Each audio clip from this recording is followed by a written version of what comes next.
for real, bro. But the inner chat's Yeah. fire. I mean, like, you know what I'm saying? Like, niggas was getting edged just now. Like, talking about Yo. talking about hoops and shit is cool, of course, but the inner chat be fun. No, inner, bro, it's that life shit. Yeah, bro. because you don't be like watching. I'm anything, recording, by Matt, the way. So you. Oh, that's cool. Oh, you're But, recording? like, Yeah. Oh, cool. It's bro, cool, it yeah, is what it is. Yeah, no, I'm telling you, bro. Hey guys, how we doing, man? How we doing? Here. How we That's doing? good, bro. How's everyone week been? How's everyone's past week? How's everyone week this week been? Because we had a short week last week. So how's everyone doing, man? Bro, Jay? it's really like because we recorded. My fault. Go ahead, Josh. No, I was really like. Oh, listening yeah, to like it. because we recorded so early last week, bro. I feel like I already talked to y'all in a minute. Like we talk every day, but we ain't been like on the camera with each other like in a minute, bro. You miss seeing us? Nah, bro. It's okay, man. You can say that. You're not gonna That's get what I'm fussed saying, up. Nah, bro. I just ain't talked hoops in a minute, bro. Like I ain't dropped, bro. Like really, bro. Like I haven't dropped nothing on the page. Yeah, it's So, been man, nothing like, really popping because this nigga Bron been is a- just like edging everybody. Like, Yeah, Bron is just like literally like the only Yeah, clips bro. Like the I've been biggest like. I thing was is- like, yeah, I want to post this about Bron, but I also don't want to just overload. Like the biggest thing right algorithm. now going on is like Gary Trent getting investigated. Like, bro, yeah. No, we gotta get in that. We gotta get in that later, bro. You know, we gotta talk about that just because that's it just like. That's We nothing, gotta bro. talk about that. But- Bro, I thought the contract was cool. everyone good, man. Everyone's been all right. You know what I'm saying? Yeah, bro. Yeah, man. I know me and Matt That's just came good, off bro. of some out of town trips and shit, bro. You know what I'm saying? Jay had a nice little weekend, bro. Yeah, Everybody bro. good. Cool. Family weekend. Back to it. Family weekend, we back at work. Matt, What's going on?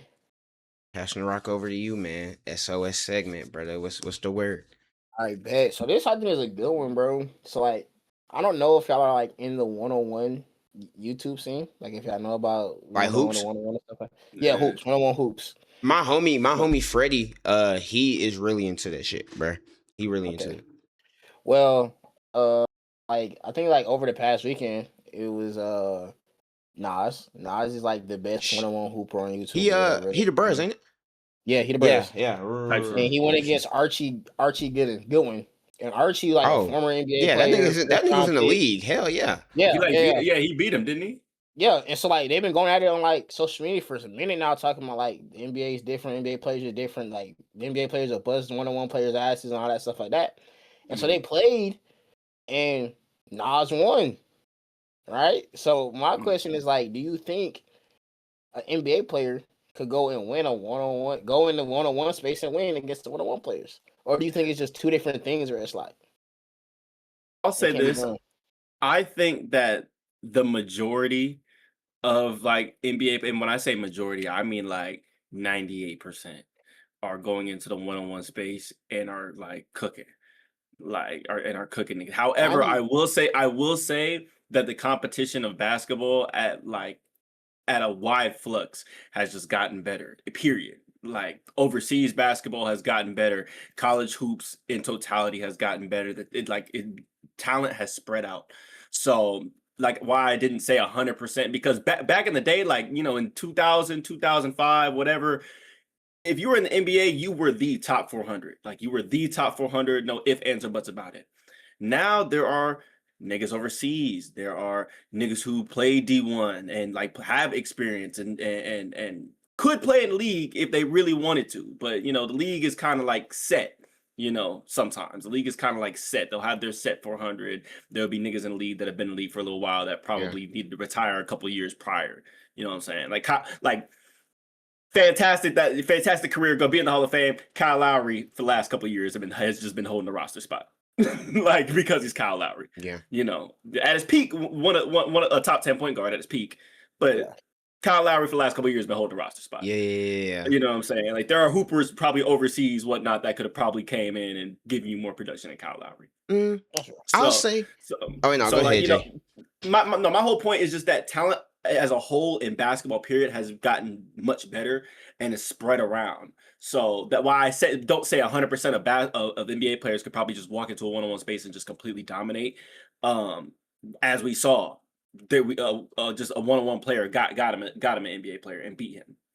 Yeah. So you know, I think that a good percentage is gonna do that. bro, I think a lot of NBA niggas will wash. Well, I ain't gonna say wash, because one-on-one dudes are dudes who are like, they're like either former D1 hoopers, former overseas. Like, these are still high level hoopers.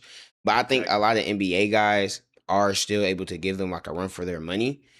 But it's probably not. I think it would be more competitive than a lot of people would think, just because, like, the way a lot of teams play basketball in the NBA just isn't like how one-on-one works. Like, a lot of players are more so team oriented guys. They play really well because I'm better in the 5-on-5 than the 1-on-1. Like, bro, I know he's not on the roster, right? Well, I think he might have got signed recently. Matisse Thybulle. Thybulle 1-on-1, bro, he's probably not frying a lot. He's not frying a lot. Yeah, like a guy like Matisse Thybulle, or even Jared Vanderbilt is like big, like, and tall, so like he could probably do something because of like the size advantage he would have. But like offensively, his game isn't as polished as a guy like Nas or any of the other guys in the one, like a Friga, any of the other guys in the 1-on-1 space. But yeah. I think a majority of guys in the NBA, they are more so offensively inclined to where they could be able to fry people in the 1-on-1. Thing is, be surprised. It would shock a lot of people. So here's why, I'm not gonna say I'm wrong, but I'll push back on it just a little bit, cause like I watch a lot of 1-on-1, just cause like it'd be like background stuff and stuff like that when I be bored.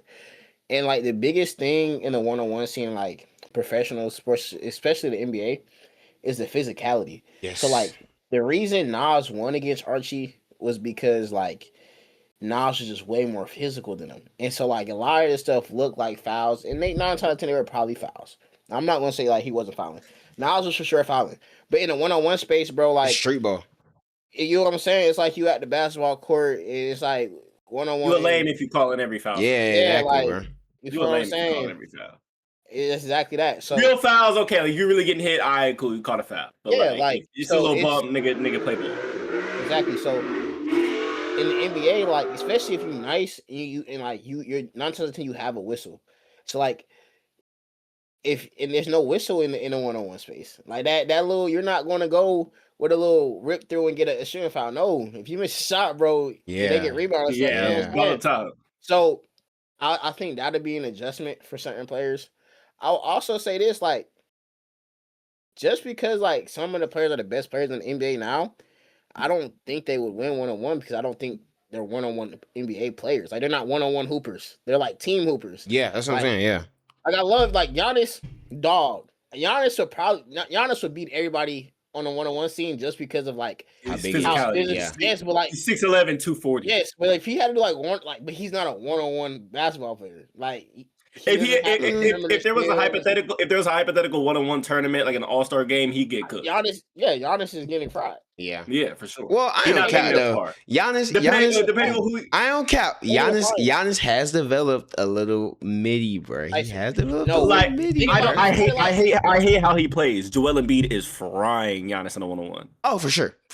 I hate how he plays. Somebody like Nas Reed. Frying Giannis. Nas Reed is getting off. Nas Reed getting off. Hey. This might sound crazy. Vic is probably getting fried in the 1-on-1. Depending on who he's going up against. If he has like a bro, we seen it with Jalen Brunson. If there is like a somebody who is shifty enough. Because I mean, laterally, Vic's not beating a lot of people. I'm about to say there's not that many people that shifty though. As shifty as true. So the only problem with Vic is though, like, and I know I don't like Vic at all. So like the fact I'm even about to say something nice about him. Yeah, I was about to say it's just a good Friday. You know what I'm saying? Like, I done seen him try to, you know what I'm saying, get in his bag a little bit, and it's because like nigga is 7'5". He will be able to get off any shot. You feel what I'm saying? Yeah, like, bro. If he catch fire, then like there's nothing stopping Vic. No, but at the same time, if we doing it like position, because of course I wouldn't want Vic to be guarded by a 6-foot Brunson. I don't think it's fair. But like if you're going against a nigga like KD is working. KD's frying. I think Nas Reed is working. Nas Reed is a real working. Well, the only thing with Nas is his release might get him messed up versus Vic. That's fair. Because Nas, his release is also fast enough to blow by Vic.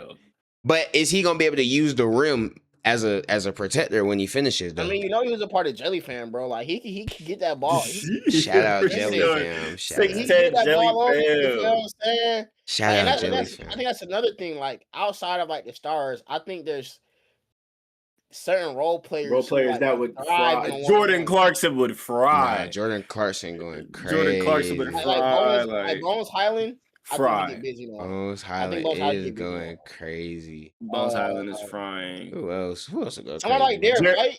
Jared McCain is frying. Yeah, Derek White. I don't think Jared McCain fries. I don't think Jared White or Derek White. Jared McCain or Derek White. I don't think they fry. I think right now. I think they got no. I think Jared McCain fries. I think Jared. I think both of them can. They can shoot the shit out of, and they can create their own shot. They can. Nah. They can definitely create their own shot. Hey, bro, you forget about Jared McCain on the Sixers, bro. Jared McCain on the Sixers. Not even on the Sixers. I just seen him. Okay, Bones has more of an array of moves to do, but like Bones can't shoot like how Derek White can. Or Jared McCain. I feel like in a one-on-one space, bro, and I think Derek White can hold his own. I don't think you have to be the best, like the greatest shooter in one-on-one space if you're creative enough to make space to get a shot off anyway. And I think that's the thing that Bones has that Jared McCain or Derek White don't. Like I think it's the creativity in a one-on-one space. Like you have a limited amount of dribbles. Like how effective can you use these dribbles to get to where you want to go? And so that's why I think like the players with like the crazy handles, like a Kyrie and stuff like that, can get it off. Like of course, if you're an elite shooter.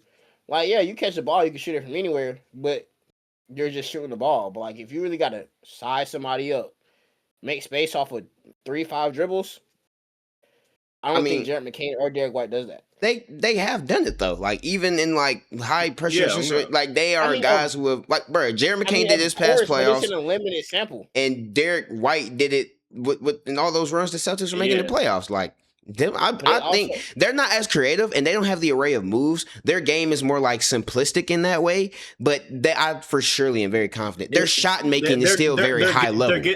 They're get to your spot. They're get to your spot. If you're not blocking this ball, it's going in. I think they're still very high level. So I'm gonna ask this question, then we can move on.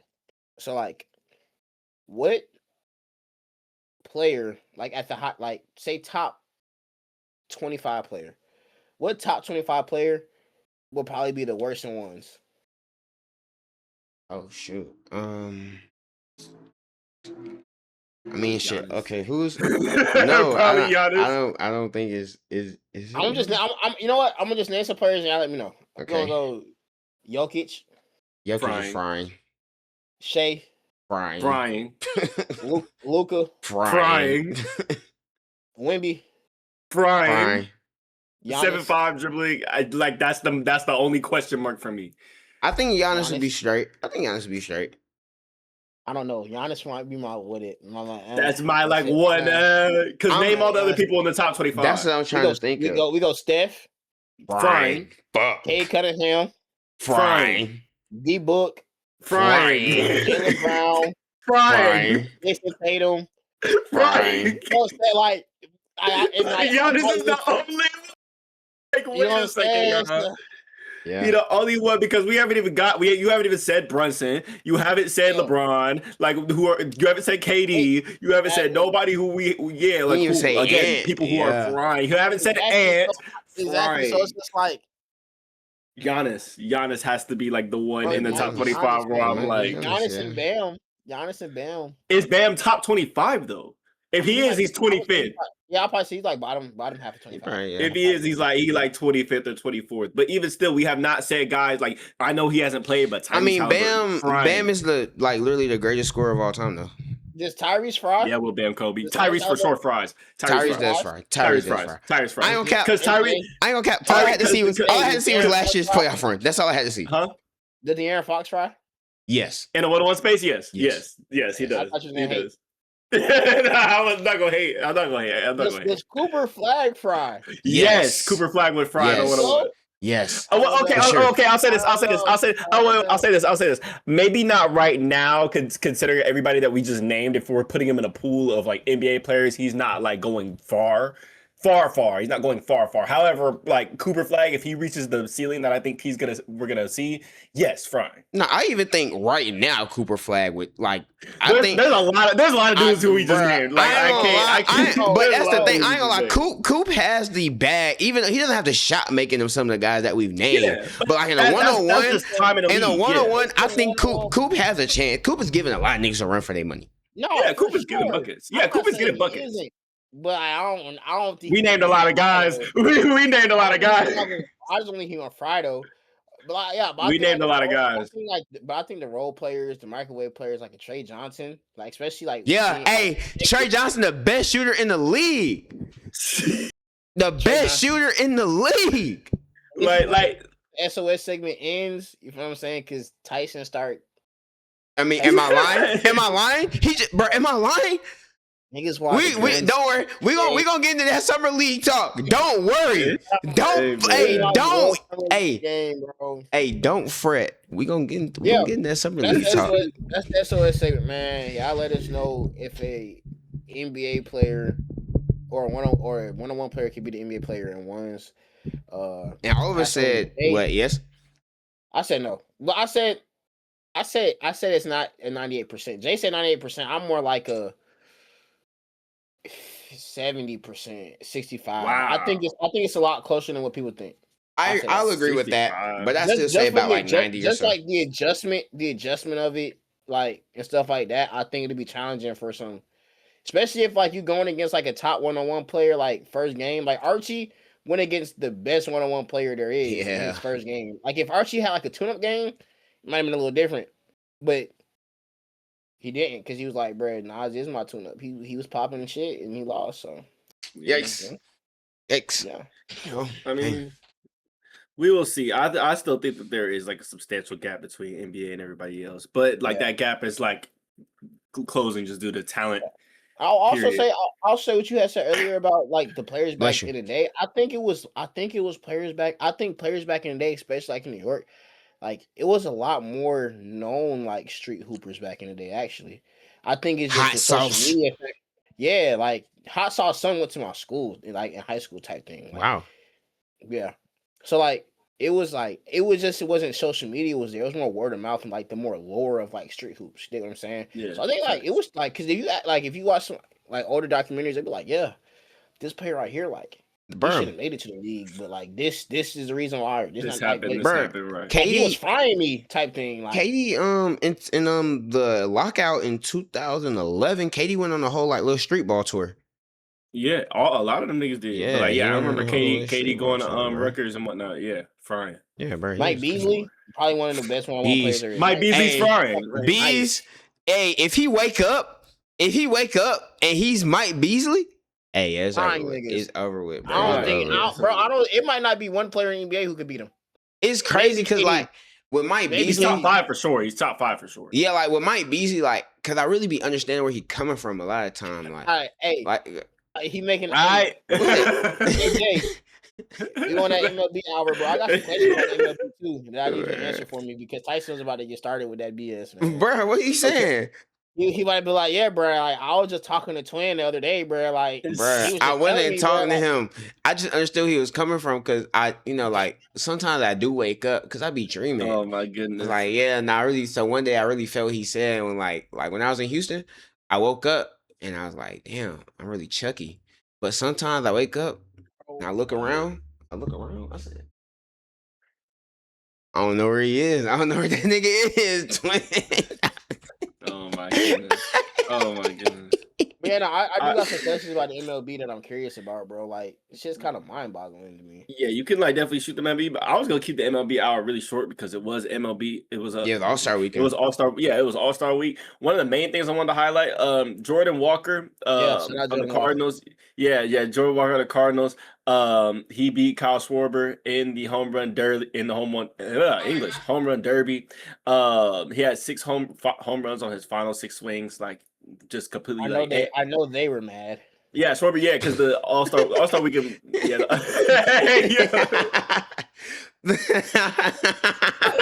If you know, man. I mean, the first black home run derby winner since 1979, if I'm not mistaken, right? Yes, bro. It's been a while.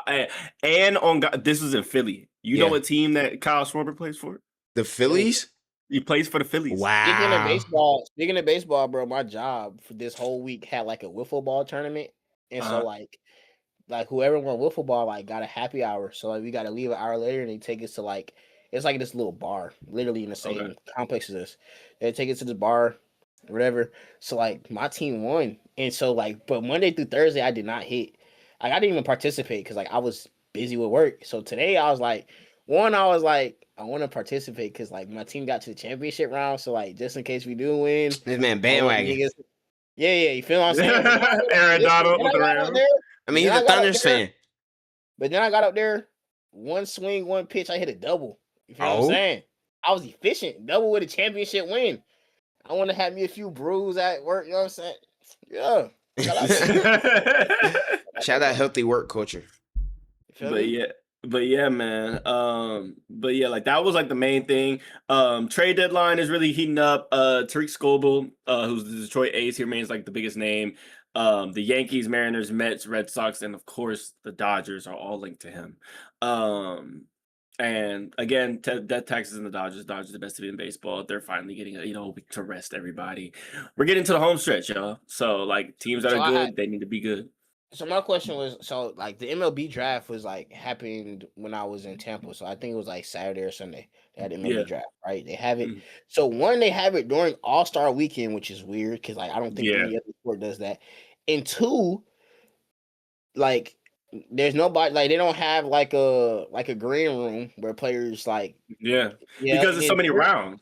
Yeah, and then three, that's what I was about to say.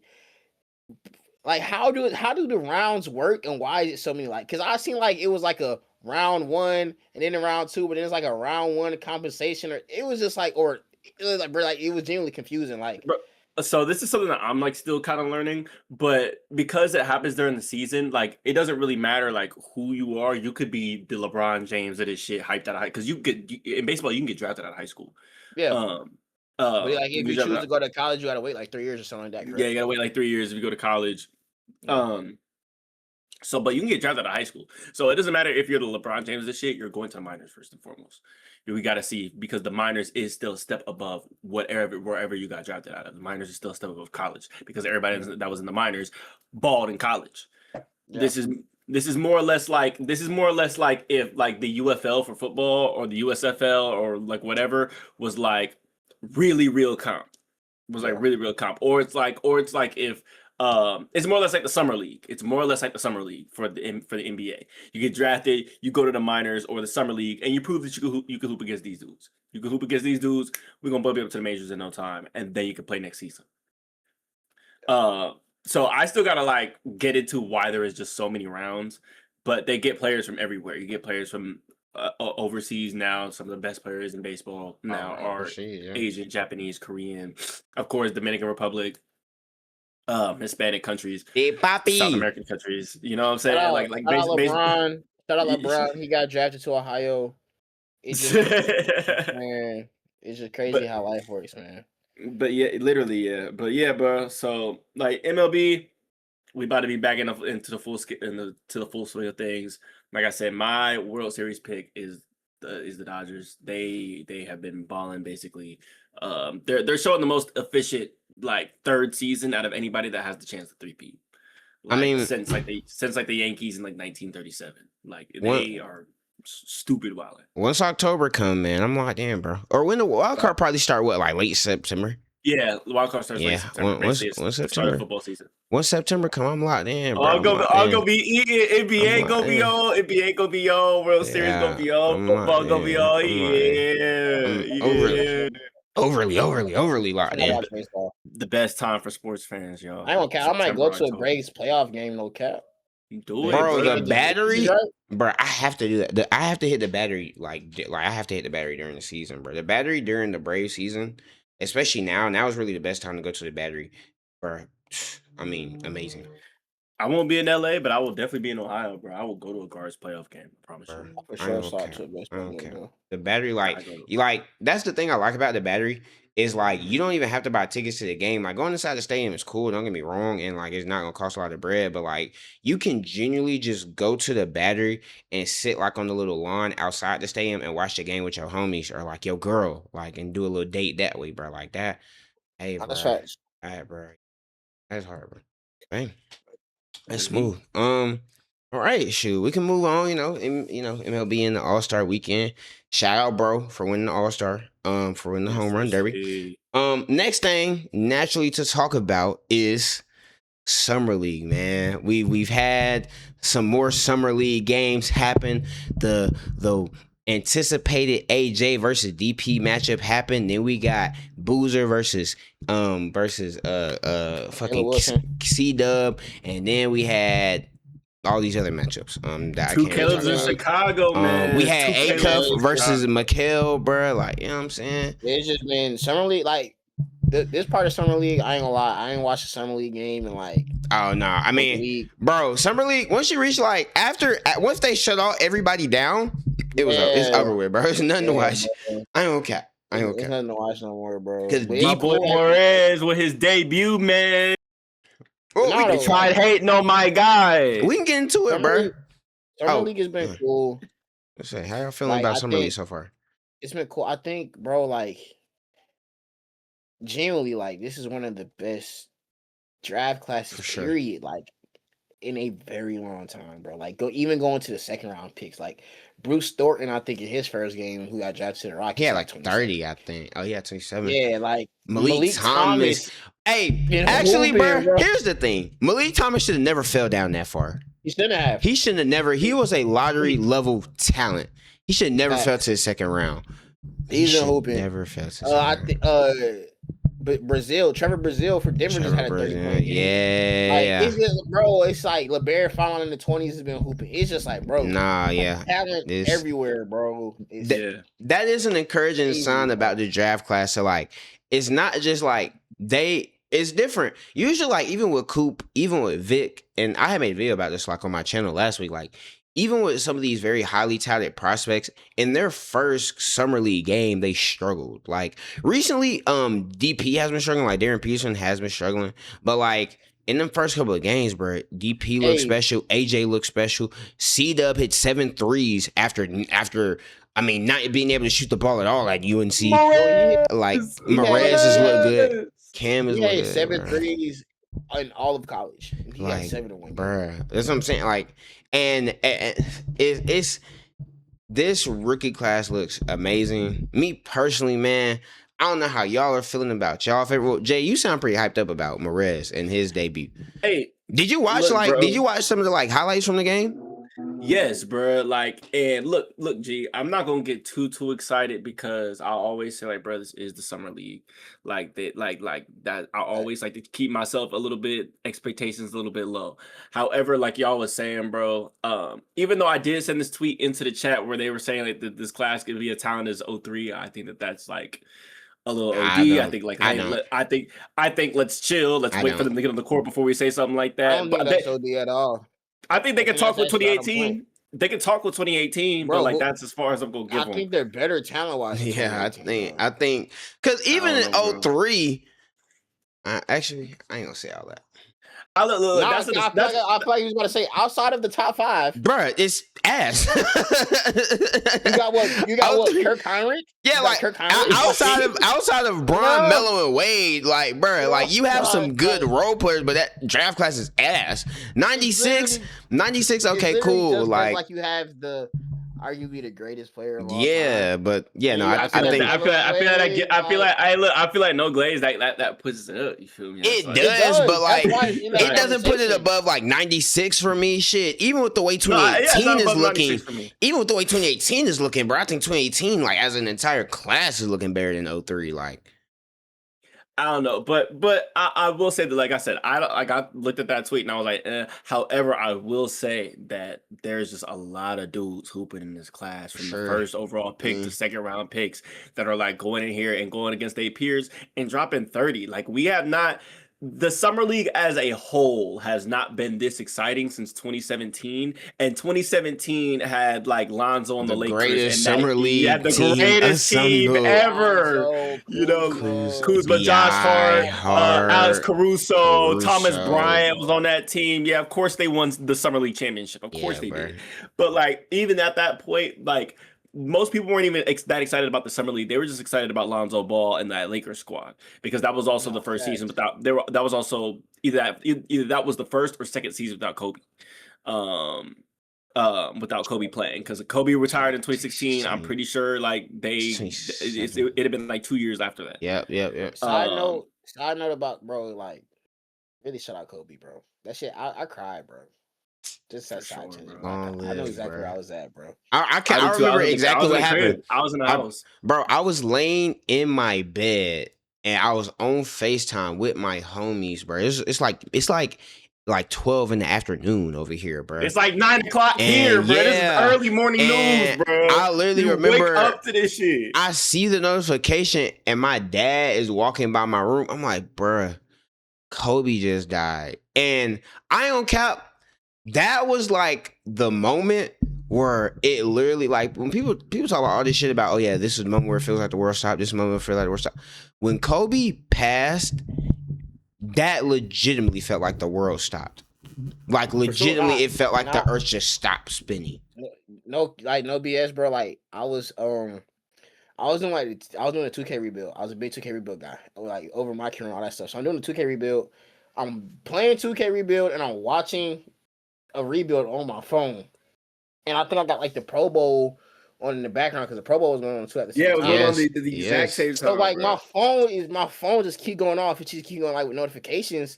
And then I think Kenny had tweeted something like no way or something like that. So then I'm like, bro, what's going on? I opened my phone and like, bro, I seen it, bro, and I was like, bro, ain't no way, bro. No, that shit. And then like as soon as I opened my phone, I think he said something like, I think at first the report was like his whole family was in there. Yes. Yeah, like I lost my shit. I was like, bro, no way. At first it was saying because here's what made it bad. I mean, not that it wasn't bad. It was already bad.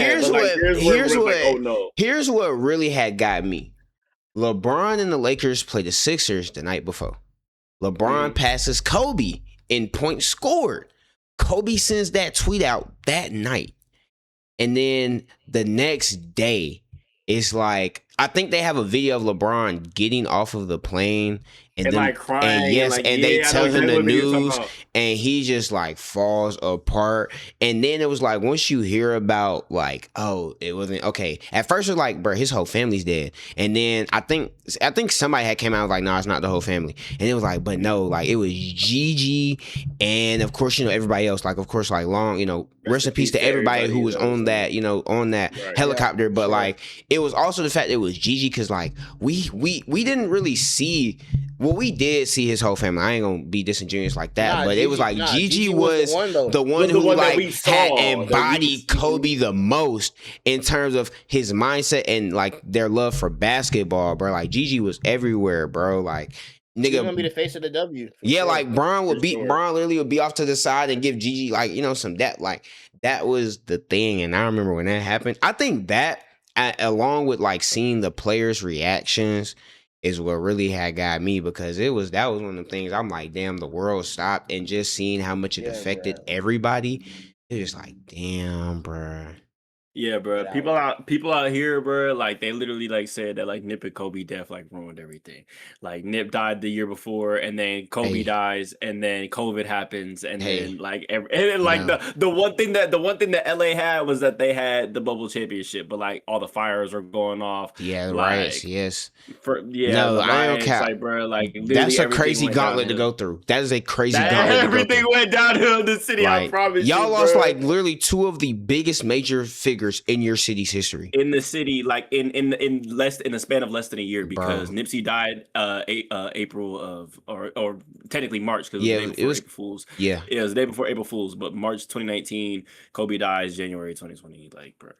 And then it was whole city stopped for like a week. But on a lighter note, seems like Jay is very optimistic about the way his team is looking. Matt, bro, how you feeling about? One thing I will say about Morez really quickly. One thing I try to do when I watch like highlights and I'm not able to catch the games to see how they're getting buckets. And I think like with Morez, I was just looking at how he was getting his buckets, and I think if he can, I remember when it was sent in the chat, I was like, he's gonna be a really great energy guy because a lot of the way he was getting his buckets was really just like finishing and like cutting. I think he just if he can focus on just being in the right place at the right time and having that energy, like on some like I don't want to say like some Draymond shit, but like on some like connected piece type thing. Also like Aaron Gordon shit. Yeah, bro, he'll be straight. On some bigger Aaron Gordon shit. Like, yeah, bro, that's what I was saying, bro. If he can play defense and can finish the easy buckets and then maybe develop a jumper, because that's just gonna come with time. Like a better jumper is just gonna come with time if that's what he wants to add to this game. But if he can do all of that, what he did in the summer league, obviously 28 points is like expecting a lot. But you know, if he can finish off of feeds from Coop, if he can finish off of feeds from Kyrie, if the guards can give him the ball and he can just, you know, finish and play defense and play versatile and give energy, I'm cool with having Morez, bro. Prove us all wrong. Prove me wrong. Please prove me wrong. Matt, how you feel about Ade Mara so far? He hasn't. So my team in summer league, like I will say, I'm in the position where like you don't gotta worry about them. Yeah, I don't really care like how they, because they're not like the face of my franchise. Like before, with like a J-Dub or a Chet, you know what I'm saying, or like like Josh Giddey, I was like, okay, like now you got like him. I'm hyped up to see what they got because these is the future. But now like we already have our team set, so like these are just players who like can contribute. Like Bennett Sturts has played very well in the summer league. I wasn't a big fan of the Bennett Sturts pick, especially because like I felt like there was other guards that like were there that I could have took, but at the same time, Sam Presti's a genius, so I won't question Sam Presti. I mean, Bennett was shooting that thing.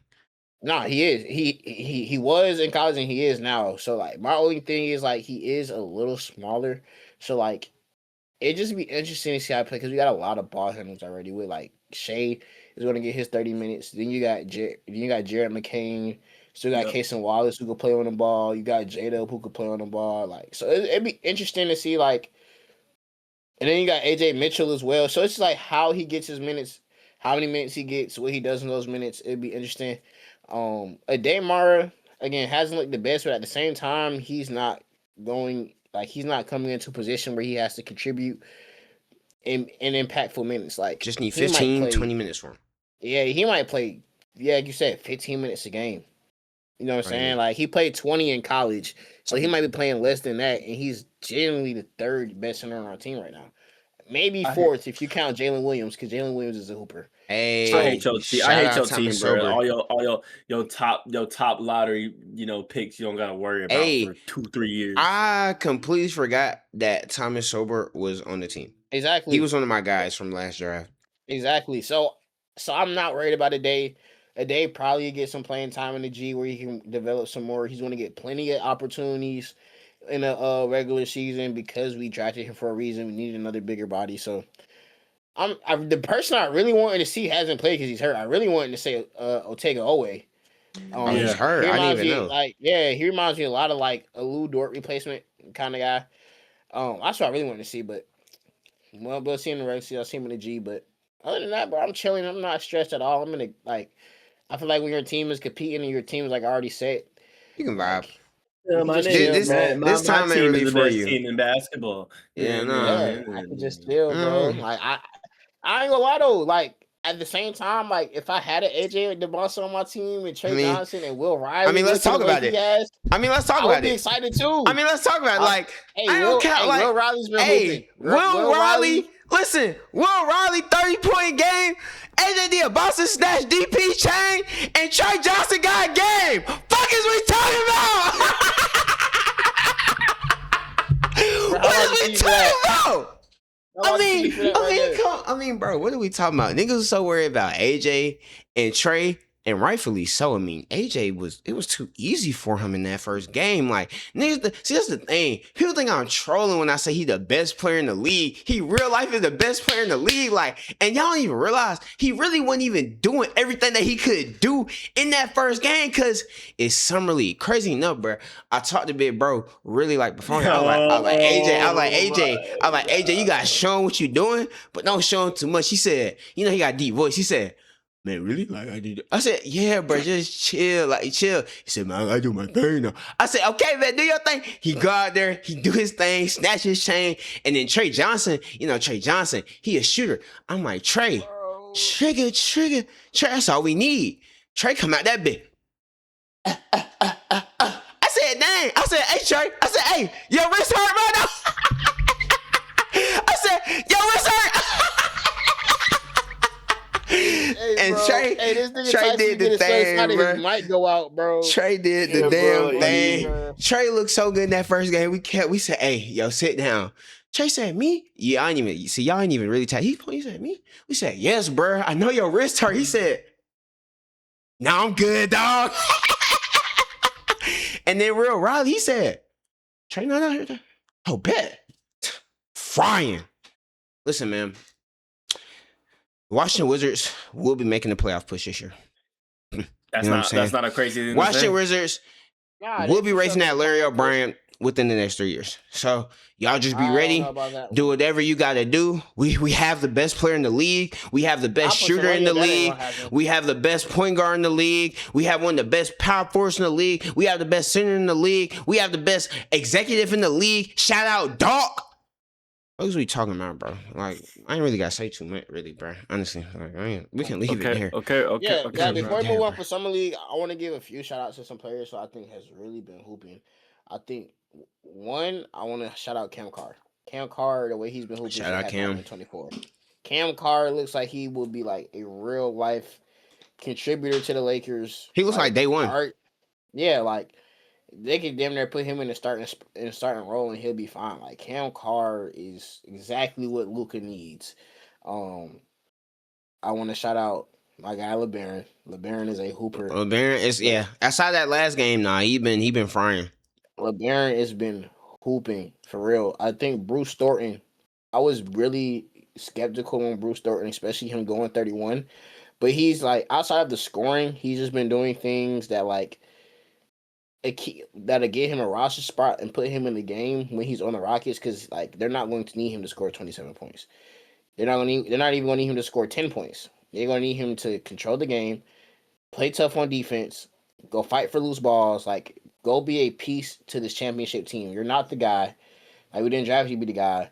Yeah, it's cool that you can score in Summer League, but do all the other things for us. And I think he's been doing that in Summer League while still scoring. So I want to shout out Bruce Thornton. Ryan Conwell still been hooping. I'll bench him in another pod. Wilson punching everything. We didn't talk about C-Dub. Wilson. No, everything.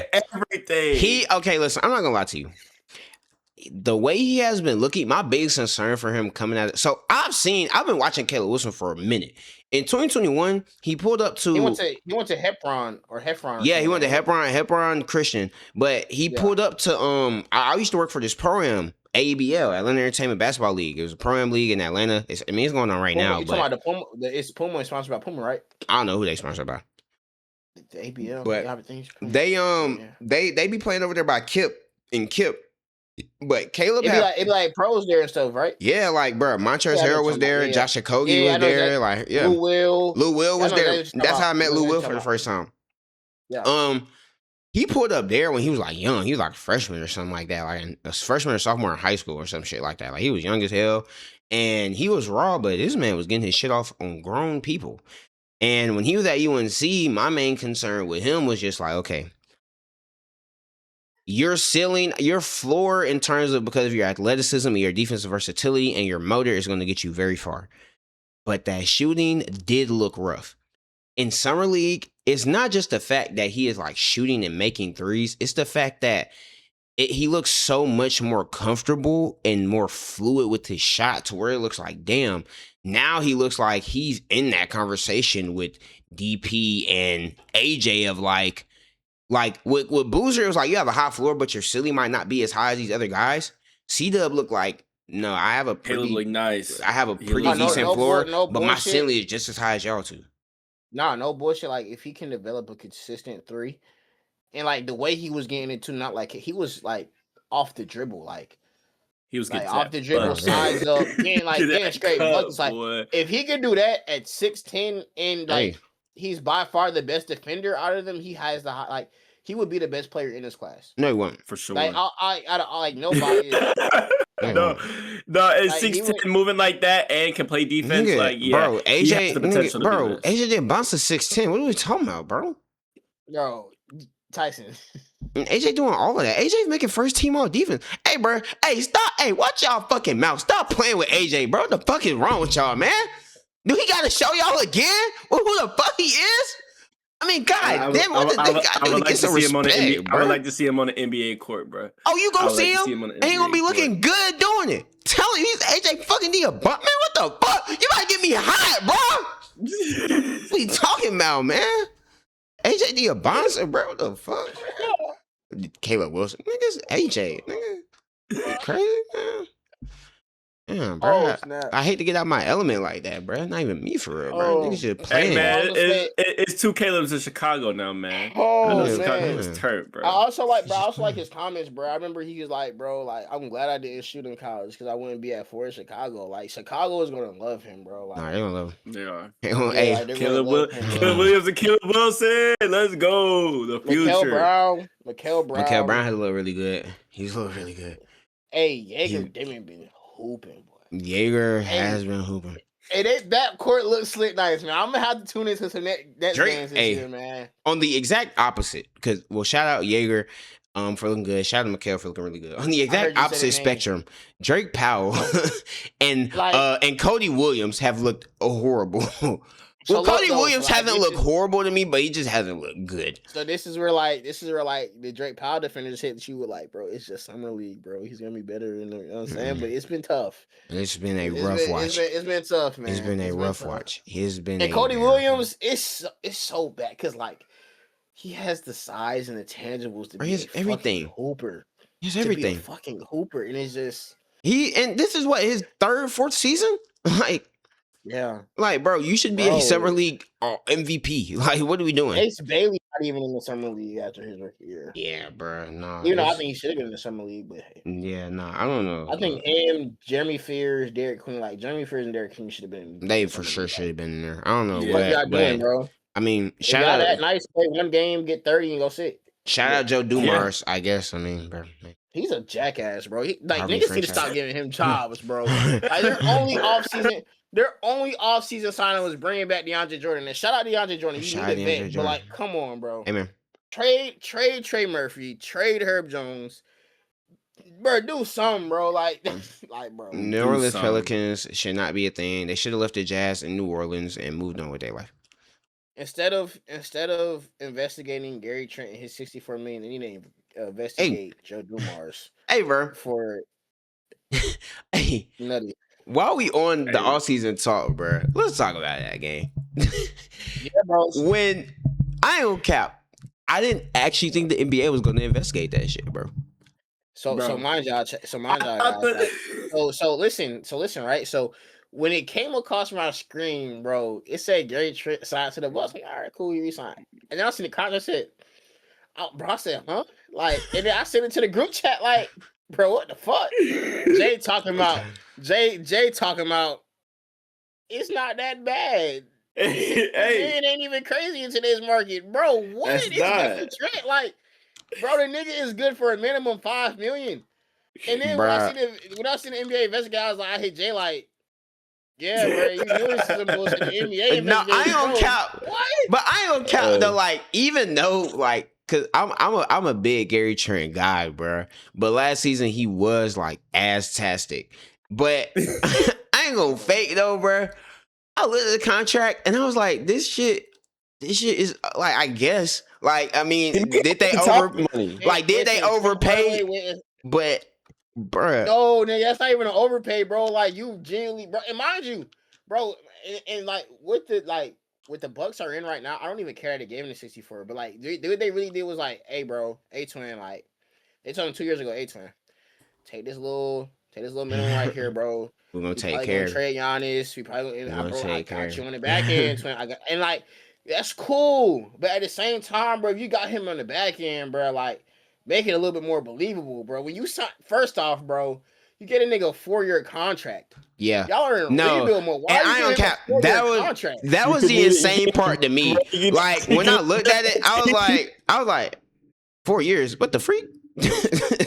Like, What the heck? like 4, and then it's 4 years 60. You did like 4 years 20. They'd be like, damn, you got him for $5 million. You kind of got a little steal for 4 years, but 4 years 64 though. Yeah, I was like, Like, bro, come on, dog. like, what the heck? No, Like, especially because I was anticipating bro. Gary Trent to take his ass down there to Miami. Like, Yeah, like Gary Trent should be on a team trying to compete. He's yeah, a player that like, can bro. come off the bench or start and can be a player that can help you win a championship. And nigga signed for 60 M's. I'm not mad at it. I would sign to West Bumblefuck for 60 M's. I ain't gonna cap.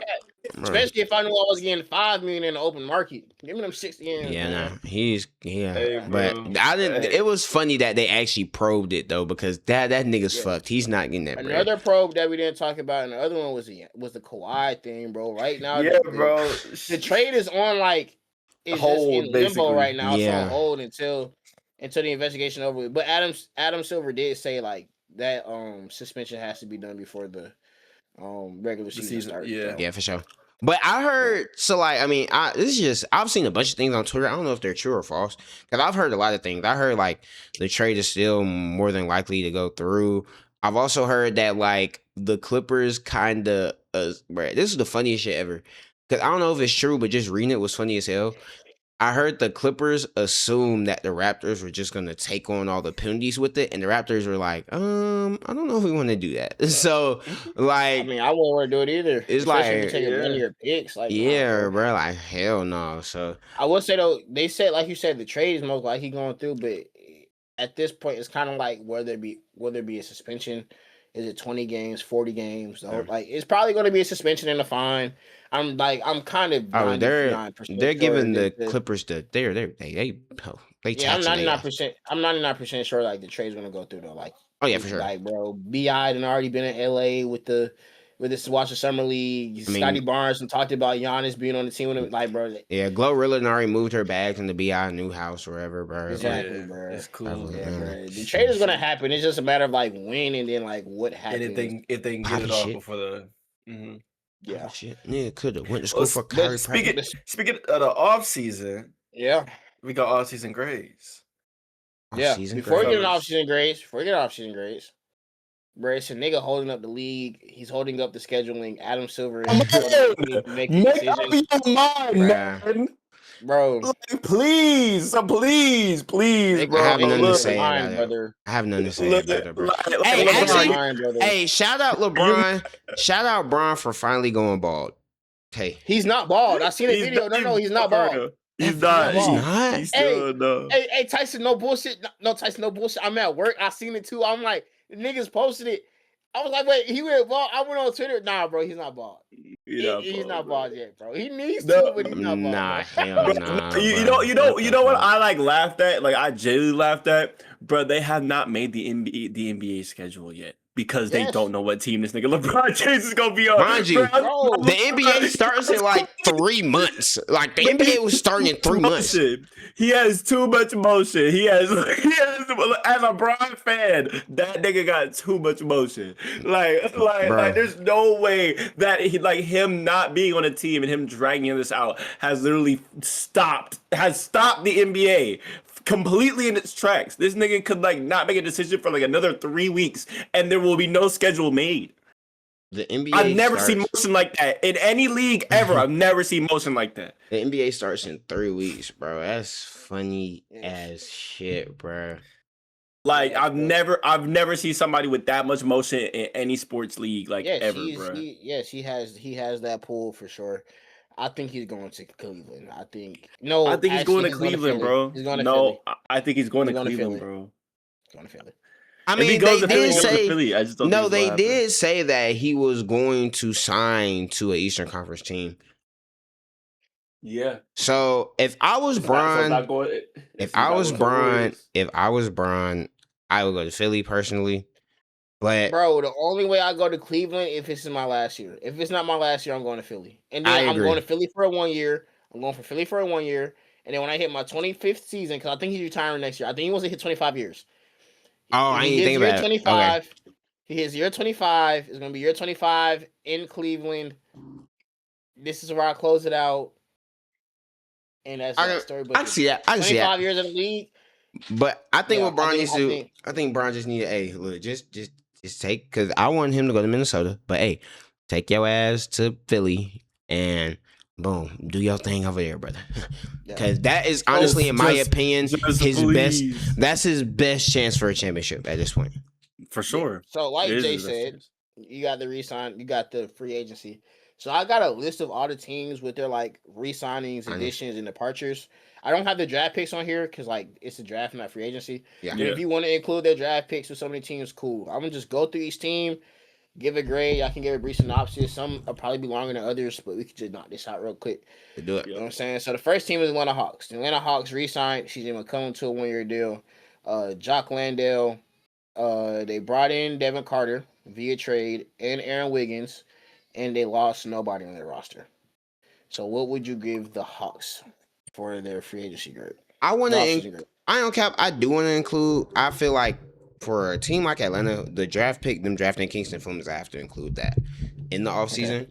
And I really like the Kingston Fleming signing, because like CJ McCollum is cool, but like at the same time, you do need somebody for the future. And I'm telling you right now, Dyson Daniels as your, well, not they lead guard. Well, no, it was CJ and Dyson running lead guard for them. Yeah, CJ. Yeah, CJ was your running guard. Yeah, no. Yeah, Dyson and CJ as a backcourt, long term, that shit not sustainable. Unless Dyson, I've been seeing like videos of Dyson being able to get his 3-point shots and shit. That shit's not happening. Yeah, I have to see it in the regular season, if anything. That nigga got 60 M's off of being straight defense. But like Kingston Fleming's, I think the Kingston Fleming's draft pick re-signing CJ McCollum, it's a pretty good offseason. Nothing crazy, but I think it's worthy of like a B minus.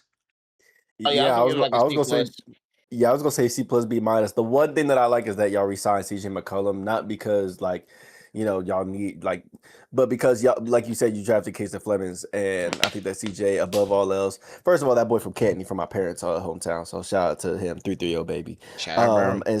And secondly, I just think that he's just a good mentor guard. Like this is like he's the last of a dying breed, like a 6'3" guard that could just get to a spot and get buckets, a la Brandon Roy back in the day. Like he's like definitely like the last of a dying breed. And I think that him still being in that locker room and being able to mentor like the younger guards, a la Kingston Flemings, before he, you know, calls it a career, which I think he will in the next couple of years. You know, because as y'all saw in the playoffs, even though, you know, they lost, you know, in the first round, they got they was the most competitive. They was the most competitive until literally the last game, where they got beat by 50. But one of the guys, the main guy, but he was basically their main guy. He was basically the main villain of that series for New York, and because he could still get buckets, and you know, I think that CJ McCollum can get buckets whenever he wants to. But I'm gonna be tapped into Atlanta, bro. Y'all got my boy Onyeka Okongwu, you know, Proud in the Hills alone. So you know, I'm double O. You know, for sure, resign my boy. For sure. I'll for sure probably give it like a C. I would say like I might give a lot of these teams a C, and somewhat in it's a C. I'm not giving it because it's bad. I think it's just because like you didn't do anything great, you didn't do anything terrible. You kind of just like, you know what I'm saying. So like a C is kind of cool. You just cool. You know what I'm saying, cool. The Hawks, cool. I don't think they improved their team. I think they got better. I don't think they're gonna like go make a playoff run. I think what we've seen in Kingston Fleming, like his processing of the game, high level, like real life point guard, high level. The scoring was going to take time to get there, and so like I'm glad you re-signed to CJ McCollum because he can get a bucket with the best of anybody. Still got Jalen Johnson, but now you have a real lead point guard who can process the game, and you can bring him along offensively. Another guy who's frying in 1-on-1, by the way. CJ McCollum frying in 1-on-1. That's what I like. That's why I gave it like B minus B, because like I think drafting the Kingston Flemings, if he's gonna be able to process and be a true point guard next to a Jalen, because I love Jalen Johnson, but Jalen Johnson is not. He's not somebody who I would trust as like a lead ball handler. Just from what I've seen, I don't think he's there just yet. And you saw it in the playoffs. There's a lot of the lead ball handler roles went more so towards CJ McCollum. So draft somebody like that, and to have a good, about as good of a mentor as you can get in a CJ McCollum. Bro, hey, I'll give you a B because long term that shit is gonna be very beneficial. It'll be big. It'll be big in the long term, especially if you're building the rest of your franchise around Jalen Johnson and potentially Kingston Flemings. So yeah. So next up we got Boston. They re-signed Ron Harper. So a 3-year deal. They re-signed Neemias Queta to a 4-year deal. They signed Mike Conley, traded for Paul George, signed Mitchell Robinson, and they lost Jaylen Brown and Nikola Vucevic. Needs to get a D minus. F. D minus. They get a D minus. The only reason they don't get an F for me is because they signed Mitchell Robinson. They signed Mitchell Robinson. They did sign Mitchell Robinson. Okay. Really good signing. I'll give him a D. I'll give him a D. So they get a D minus. So I was watching numbers on the board the other day, and they was doing off-season gradings, and I think Pierre gave the Boston Celtics like a B. And Pierre gave him a B because he was like, I understand his logic. Once like Brad Stevens' press conference, it wasn't like all the extra stuff we thought it was. It was more just like, I can't build a team with 2 players making 70% of my cap and all that other stuff. And he was like, getting Paul George or you're basically replacing Jaylen Brown for Jason Tatum, and you just added Paul George, which I guess if you think about it like that is cool. I still personally wouldn't give it a B. At first, if you asked me when it first happened, I was giving the Celtics an F. Now I'll probably give them like a C minus because I still don't think they're a better team than what they were before. I think they're putting all their eggs in a lot of baskets that we haven't seen. Them come to fruition. Like, I don't think Peyton Pritchard will turn out to be Jalen Brunson. I don't need it out there. Hey, can we not say that ever again? Like Derek White had a cool season. Yes, Derek White had a cool season, but at the same time, like, he shot the worst he has shot in a very long time from the field and from 3. Paul George is become a completely jump shot shooter. If that's not falling, he's no reason for him to be on the court. So it's just like we have to see.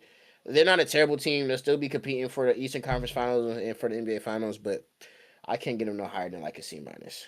I get what Odu, and I'll let you go, Tyson. I get what Odu is saying. Like, I get his whole logic. I just don't agree because I think that like how you said, like a C is cool. Like a C in the C range, it's like you ain't really like mess up anything, but you also like you did what you needed to do. You didn't really improve on anything too bad either. Like Atlanta is most likely gonna be a first round, at best second round exit. Like if the chips fall, where in the best place for Atlanta. Second round is as high as I see. But with Boston, you just went from surefire championship contender if you're healthy to like you're barely a top 5 team in the East now. Barely. Yeah. To where before it was like healthy, you are the cream of the crop. And I get the whole logic of what they was trying to say. Like, yeah, I can't pay 2 guys $300 million. I get that. I understand that. But you went from having Jaylen Brown and trade talks for Giannis and KD to washed Paul George. You fucked this up that bad? Like, so if you're going to trade Jaylen Brown, whatever, bro. I get the logic. You traded him for a dude who may not be in the league in like 2 to 3 years. And in 2 to 3 years, Jaylen Brown is going to be still smack in the middle of his prime. I can't give you a C nothing. I can't give you a C nothing. Because, and so like, that's why I give them a D. The highest I'll go is, Matt, you give them C minus? Yeah. I think that's the highest you can go. Because Brad Stevens' logic does make sense. I honestly didn't agree. Honestly, like, I was a guy to really, up until they won their championship, I was like, yeah, y'all should probably get rid of Jaylen Brown, because I just seen the way the future was going. But it's just but it's like, okay, it's a bunch of different things that go into it. Like, okay, if 5 years from now you actually make some moves around Jason Tatum to, maximize out his prime, then cool. Okay, boom. I'll just be a dumbass then. But like, it's not the fact you trade Jaylen Brown. It's who you traded him for, especially when what you could have traded him for. It is who you didn't want to include in the trade as to why the original trade did not go through. And it's like, how are you going to then maximize and build around your superstar now? Now, obviously, here's the thing. Luckily for them, the NBA every year is guaranteed you're going to have, and I've learned this ever since I don't even know how far back, probably like 2021, 2022. You're going to have a star who's going to get disgruntled, who's going to want out of his situation, right? It's happened damn near every year. Trae Young, KD, Giannis. It happens everywhere, every year like clockwork. I don't know who the next one is going to be, but I can guarantee you somebody's going to be fed up of like sooner rather than later. But even if that does happen, what do you have to trade? Because you didn't put all your eggs in this Hugo and Gonzalez basket to Peyton Pritchard. Hey man, if you call my phone and let's say like, I don't know, Devin Booker is sitting up here fed up in Phoenix. If you hit Phoenix up, you're like, yeah man, hey listen bro, we got a couple first round picks. Hugo Gonzalez. Who would be the next one? I might say shut the fuck. I actually don't know. I don't think it's D-Book. I don't think it's D-Book. I don't think so. I think bro, D-Book got the 2-year extension in Phoenix. He's good. He's making $70 million. He's okay. I think he's good where he's at. Making $70 million, not winning anything. I don't know. I don't know who it would be, but like, and that's actually a good little topic. But there's going to be a star. But the Celtics is also that like you regressed, like your team got worse. They're trying to hype up Paul George. Oh, we think he can make significant contributions to the team, brother. We saw Paul George in LA and in Philly. He does not have the same type of step and fire that you guys are looking for. He doesn't even fit the new identity that you guys are trying to build in terms of attacking the rim and being more like finding more slashers. Y'all don't have that anymore. You guys went from contenders to playoff team. That is not okay. 5 years ago, if this is Paul George 5 years ago, cool. Yeah. Cool. I would still be like, you got Jaylen Brown who's younger, but Paul George 5 years ago took the he took the Clippers to the Western Conference Finals. Exactly. Not going to ignore that. You know what I'm saying? That happened. But 36-year-old Paul George, it's like, can't slash like he used to, isn't the best defender now, is injury prone. Like Matt said, if he's not hitting from three, he does not need to be on the court. Jaylen Brown, if he's not hitting from three, at the very least can lock in and play defense. At the very least can slash to the basket. At the very least can get to the spot in the mid-range. Paul George can't do none of that at 36 no more. Objectively. So it's just like, and he's objectively worse in every metric. Objectively, you got worse. And when you have a superstar in his prime, you have to maximize and build around him. And you guys took a huge step back in that. So Rudy Gobert went for 5 first round picks. So it's like, hey, bro. I mean, listen, we'll see what Brad. I mean, at the end of the day, if he's trying to play this like a long game, 2-3 years down the line, I'm very interested to see how he fills out this team. But like, brother, one thing you're gonna have to do, you're gonna have to get another star next to him. I mean, we haven't seen a team in a long time where they didn't have at least like 2 high-level guys to win a championship. You're not doing it in today's NBA. So, it's not happening. Those 2011 Dirk Nowitzki days, the Hakeem Olajuwon days, like them days is over, bro. You need at least 2. You need at least 2. So it's like, I don't know where or who you fucking get to do that. But I mean, gang, shit, you gotta do that because how old is Jason Tatum actually? He's like 27. Yeah, 27? He's entering his prime. So yeah, brother. You got about like 3 years to get somebody next to him so y'all can compete for championships. Because especially with LeBron going to the East. He's 28. Bro, especially with LeBron going to the East. Oh yeah, nigga. Hey, lock in. Yeah. So the next one, which I don't think was from that long, and this is with all due respect, the Brooklyn Nets. They re-signed Josh Onnat, re-signed Darren Sharp. They signed Keon Ellis. They traded for Julius Randle.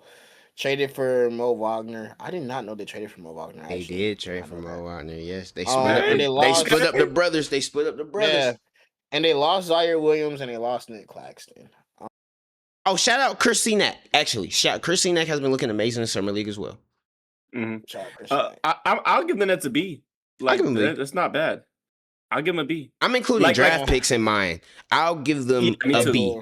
I'll give them a B. I think that I think with these new lottery odds, I think honestly, objectively, you can go into this season feeling better about the Nets than you did last season. With the way Yerger Demon has looked in the summer league, with the way Mikael Brown Jr. has looked in the summer league, the fact that you have a Mikael Brown Jr.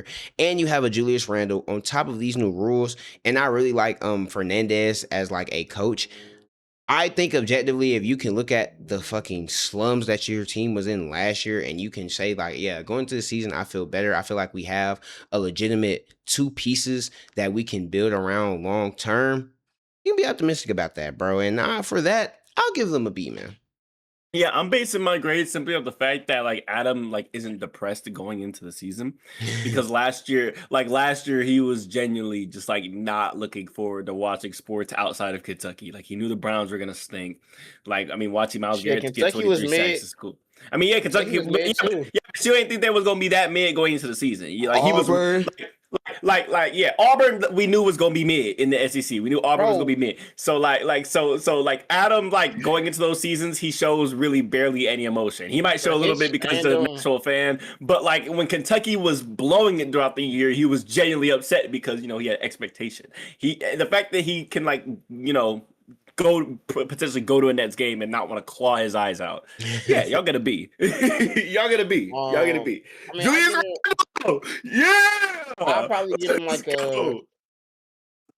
like a C plus B minus. Probably B minus. I give him a B minus only because like because of the new lottery rules, they have actual NBA players there. They'll compete. I don't think they'll be I don't think they'll be one of the three worst teams in the league, so they don't have to worry about that. They got a promising young guard in Mikael Brown who looks really good. Yerger Demon looks really good. So it's like you have something that you can look forward to with like the Julius Randles and the Michael Porter Jr.'s and Day'Ron Sharpe who will make sure like y'all be in games y'all can compete throughout the season. So I mean, I like what they did draft wise. The offseason was smooth. But yeah, I like getting like a B minus. Nothing too crazy. I like a B, bro. Yeah. I don't know, bro. I think that's especially shit compared to what they were in last year, bro. I wouldn't be surprised if a Nets fan gave them niggas an A. Yeah, that's fair. Yeah, for sure. So next team, Charlotte Hornets. They re-signed Kobe White. They got Grayson Allen, Dorian Finney-Smith, Royce O'Neal, Naz Reid, and they traded the departures are LaMelo Ball, Miles Bridges, Josh Green. I think they have an A. What? Really? What? I got to hear this. Yeah, I got to hear your logic behind that one. Yeah. And here's why I had. So yes, the whole LaMelo thing was crazy, unexpected. Well, it wasn't really unexpected. I think from like reports, it was like they wanted to get Miles Bridges and they wanted to get LaMelo out of there for because they wanted more maturity in the locker room, right? Mm-hmm. So if that was your goal, you did that. What they got back in the LaMelo trade, wasn't the greatest. They got Naz Reid and they got some picks. I'm more of a fan of what they got back from Miles Bridges. They got Royce O'Neal and Grayson Allen. Grayson Allen and Royce O'Neal, the notorious tripster. Yeah, had both had career years with the ball in their hands and running pick and rolls. So, and they're high quality role players. I think you're just adding more high quality role players, more actual like vets on your team, and then where they can learn from, where Conkin and stuff can learn from them. So like, yes, you might not have that real point guard right now, but I think they're trusting Con a little more. Grayson Allen ran some pick and roll for them. Royce O'Neal ran some pick and roll for the Suns last year and was actually good at it. B Mills can handle the ball a little bit. Like you obviously have Christian Anderson and Kobe White. Like I think the versatility of the team is a lot better than what it was before. I think you can have a starting five now who will be engaged and locked in throughout the whole possession and not just like standing there. Like if LaMelo doesn't have the ball in his hand, what is LaMelo doing?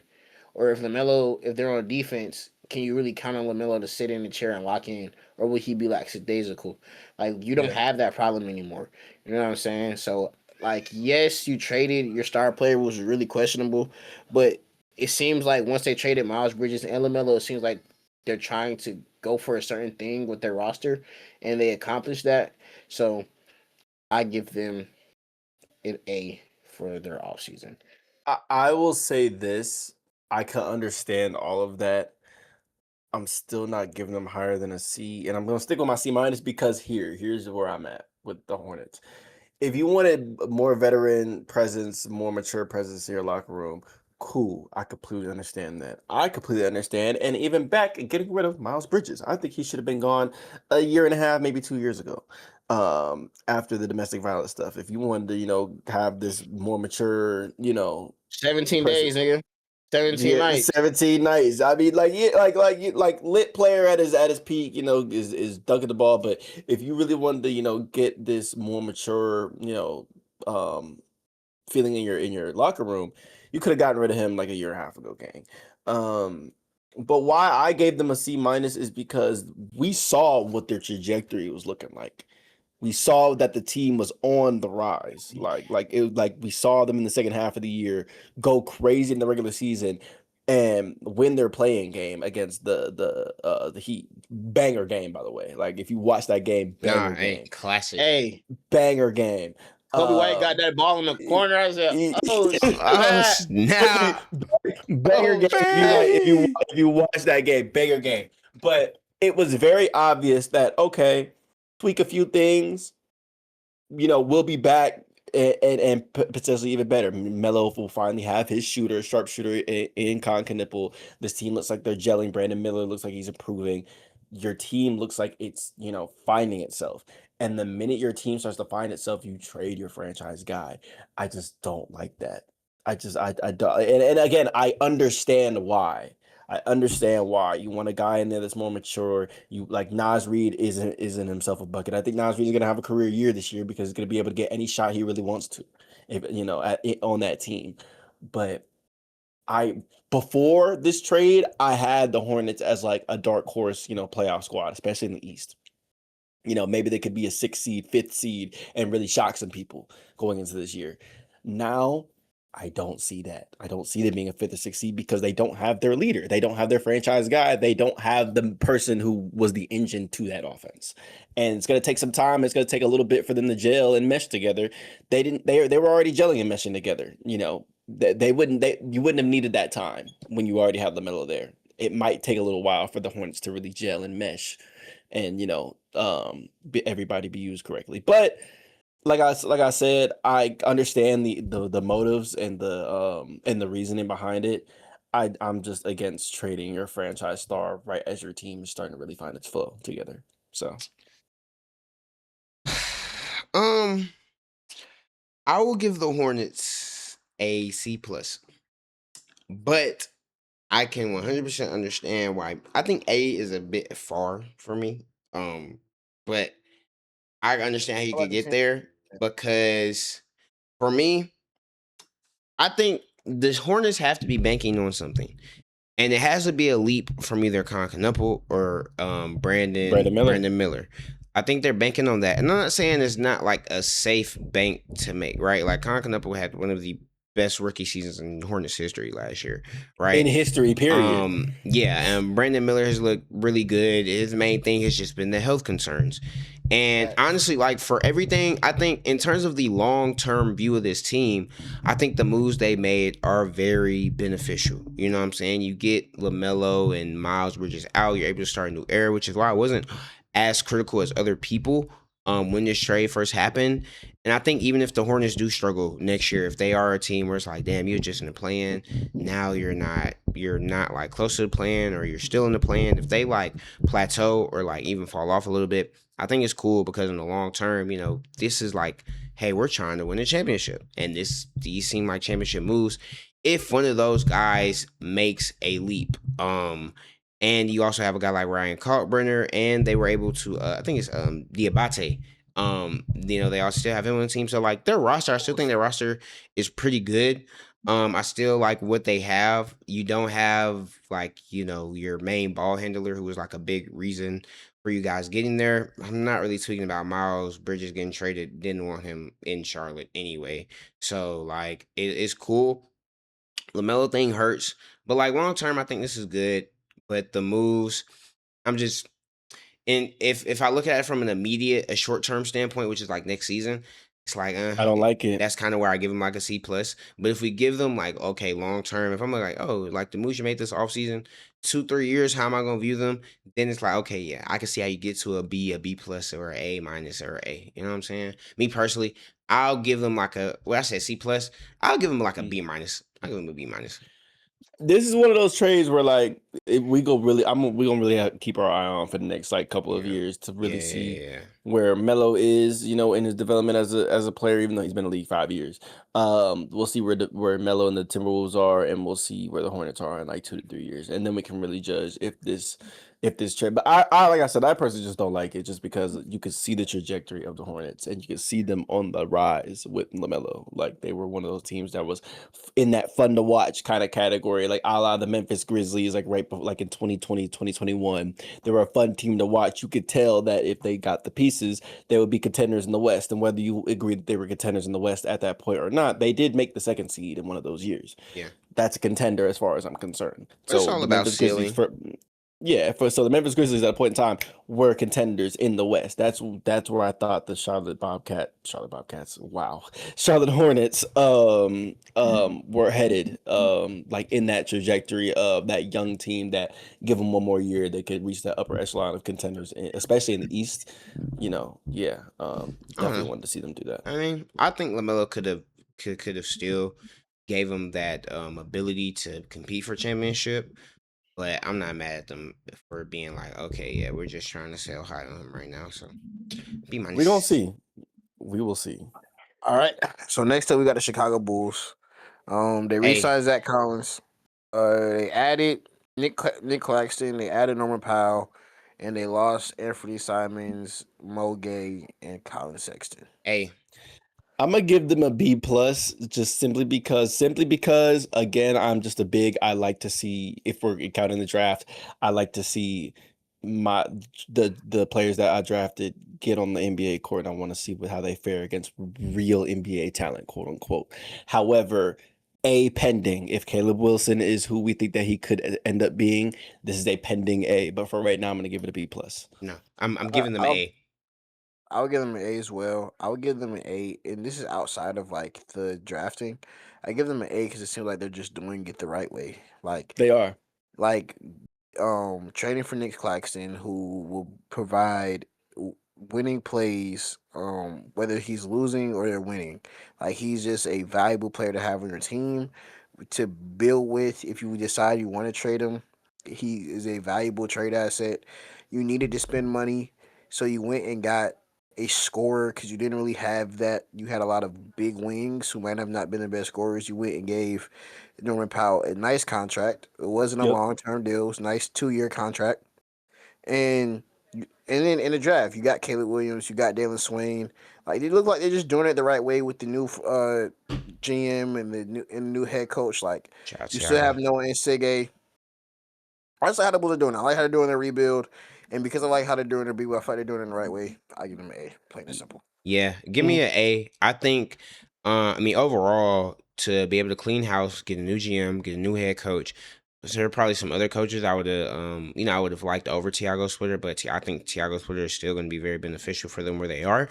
But I think point blank period, anytime you can get a guy who you look at as a legitimate piece to build around for your franchise, who you believe can be the number one option on a championship team, not even talking about who the player is, but the fact that it is a guy like Caleb Wilson, I think that's amazing. I think that alone gets you in that A category for me. But the moves that they have done around that to already pair him with a guy like Josh Giddey. Now you have a Norman Powell. You know what I'm saying? You have maybe like whatever Noah Insige can provide. And you have a Nicholas Claxton to slot right there next to him, which will probably allow him some more freedom at that 4 spot. I think that's amazing, bro. Yeah, no, I mean, I agree with everything said. I just think that, again, like I said, Caleb Wilson's potential really is like the make or break of this entire offseason. Don't get me wrong, they still made great moves and they're still doing it the right way, but they made all these moves with Caleb Wilson being in mind. Yes, this is going to be our franchise guy. I mean, so and that's the hardest part. That's the hardest part. And like I said, knock on wood, I hope he reaches all that potential and he becomes that next guy for Chicago. But we know there's always a chance that he won't, which is why I say B+. Like, I wouldn't give them a B+ for that, only because at number 4, there was no other player you take other than I agree. So because of that, like, whether he pans out or not, you can't be mad at that pick because at 4 he was the best player. At 4, it's not like they try to big brain it and take a. It is no disrespect, but like Morez Johnson at 4. You know what I'm saying? Like, oh yeah, you know what I'm saying? And it's no disrespect to Morez Johnson. It's just like his draft value was not at 4. That, yeah. You know what I'm saying? So they took the best player at that spot. And so like because of that, I have to give him an A whether no matter how he pans out, because that was the right thing to do at that time. That's fair. Yeah. I like how we just got through that one quick. I like how we just did that one. Next team, Dallas. They've re-signed nobody. They've traded for Santi Aldama. They got Santi Aldama, Marcus Sasser, and Tariq Bibervocic. I don't know. Skip. Yeah, and then they lost Marvin Bagley, AJ Johnson, and Chris Middleton. C, I don't really care about that. Yeah. C-, yeah, C-, bro. Talk about this. It's just you got a new head coach. You got Morez Johnson. Like shit. Yeah, I was about to say the only reason that I keep that from being a D is because, like I said, we have Morez Johnson, who again, like at first I was kind of upset about that pick because Burrs was right there, but what he showed in the summer league, and like I said, like I believe I said this during the podcast, like that after I sat with it for a little bit, I didn't mind the pick. If he turns out to be what we need him to be, great pick in my opinion. We have our coach, we have a new GM.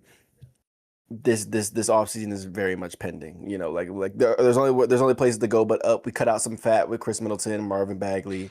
Like they didn't need to be on the team no more. The fact that we haven't really re-signed anybody is like Tyson said, mid skip for sure. We need to see how this next season gonna go. We need to see what they're gonna do. I think the next team is the same way. The Denver Nuggets, they re-signed Tyus Jones. They added Marvin Bagley. I don't think their offseason is done either. So yes, there's still potential to get Bron. Some of these teams, like the Bron potential teams, well, Bron is out of it. Actually, he's not going to Denver at all. It's not even them getting Bron. It's just the idea of them trading Cam Johnson. Cam Johnson and Peyton Watson is still in the air too, whether they re-sign him or do a trading sign. So that's also pending. But I mean, I like Marvin Bagley as an addition, as a backup from behind Aaron Gordon. I think he could come in and have some spot minutes or start a few games if Aaron Gordon is hurt. So I like that addition. I don't like that they couldn't keep Tim Hardaway. I think he was a spark player for them, especially from the 3-point line. Especially when Cam Johnson was struggling a little bit in the beginning of the season, you had a Tim Hardaway. But I mean, other than that, like the majority of the team is back. I think the biggest thing for them is injuries and how healthy they can be when the playoffs start. So I think off season wise, I'll probably get him like a C-, nothing crazy. I'll give him a C- because I think they'll still be one of the better teams in the West. But I think that Tim Hardaway Jr., with him leaving is really going to hurt them because there were legitimately some games last year where he was like, in my opinion, he was in the running for 6th man of the year. This year. That's how great he was. And I think like he definitely saved them some games with his shooting. And I think that's really going to hurt unless Cam Johnson comes out and he's the Cam Johnson that we know he can be, or they find somebody like a free agency just floating around. I mean, who knows? But, or they, one of the trades they might make if they trade a Cam Johnson or they trade a Aaron Gordon, or maybe Payne Watson comes out and he is still frying because he looked damn good last season. Who knows? But I think C- because I think that Tim Hardaway Jr. not re-signing is really right now. Yeah. Thanks. So next team, Detroit Pistons. This is a lot right here. So they re-signed Javonte Green. They re-signed Kevin Huerter. They added John Collins. They added Gary Harris, Isaiah Joe, and Taurean Prince. And they lost Tobias Harris, Karis LeVert, Marcus Sasser, and Isaiah Stewart. And you still have the pending contract of Jalen Duren. What would y'all give the Pistons? I don't even know.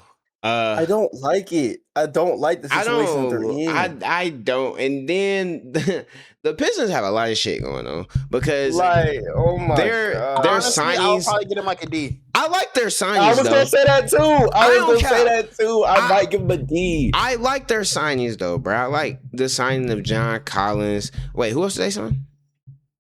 They signed John Collins. They signed Who, Isaiah Joe? No, they traded that for they Isaiah got. Joe. I like They traded getting for Isaiah Isaiah Joe. Joe, and I like the signing of John Collins. But like, that's what I would That's probably. it. That's I think, all I like. But they didn't need too much though. They didn't need. They Tyson, drafted bro from Stanford as well. Like, yeah. So the reason I give them a D is because of the Jalen Duren situation. I hate that. I can't give them a D for that. I can. Listen, I'm not. Here's why. Because I like John Collins. Right? But and I like Isaiah Joe, but at the same time, I give them a D for the Jalen Duren situation, and they didn't address the biggest need. They didn't get another scorer. Like you have Isaiah Joe. Isaiah Joe's a shooter. But who? You're not. I don't think you're putting your. And you lost Tobias Harris. Yeah, you lost Tobias Harris. You're also not putting like a rookie in that position either. Exactly. You know what I'm saying? So the thing that you needed, you didn't get. And if you're not going to sign Jalen Duren to what he wants, you should have traded him. You're not gonna have try to go get another scorer. But now the free agency is dried up. There's no more money. So it's like now you're kind of like stuck. So now this relationship between you and Jalen Duren is not where it needs to be. Right. You still didn't get what you needed in this offseason, which was another scorer to help Cade.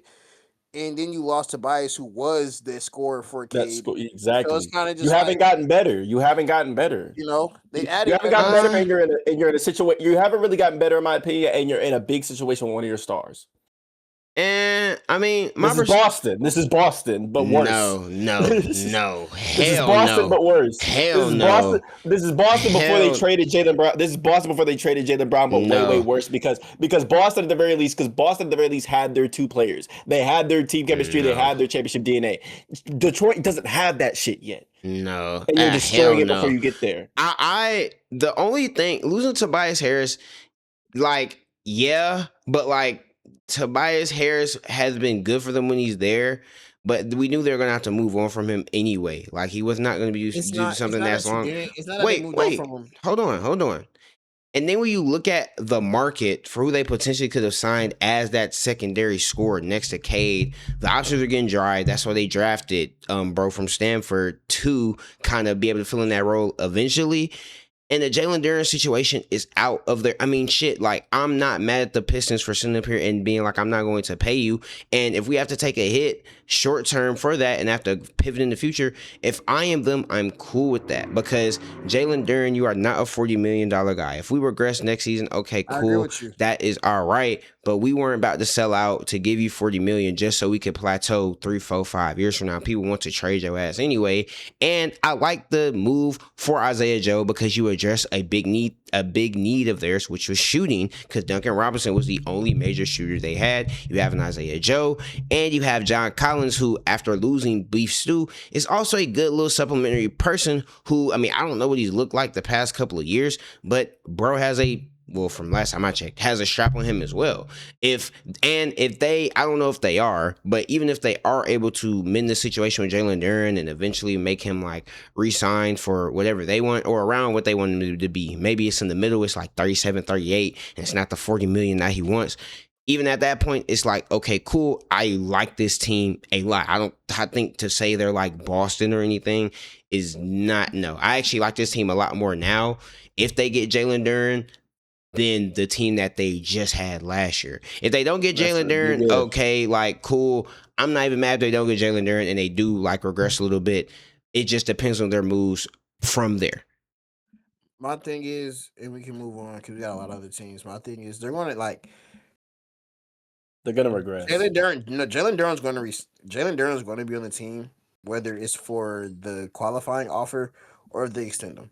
My thing is, if you plan on trading him, you should have traded him when free agency started because he would have had options. The Lakers would have did a sign and trade with Austin Reeves for Jalen Duren. I promise you they would have.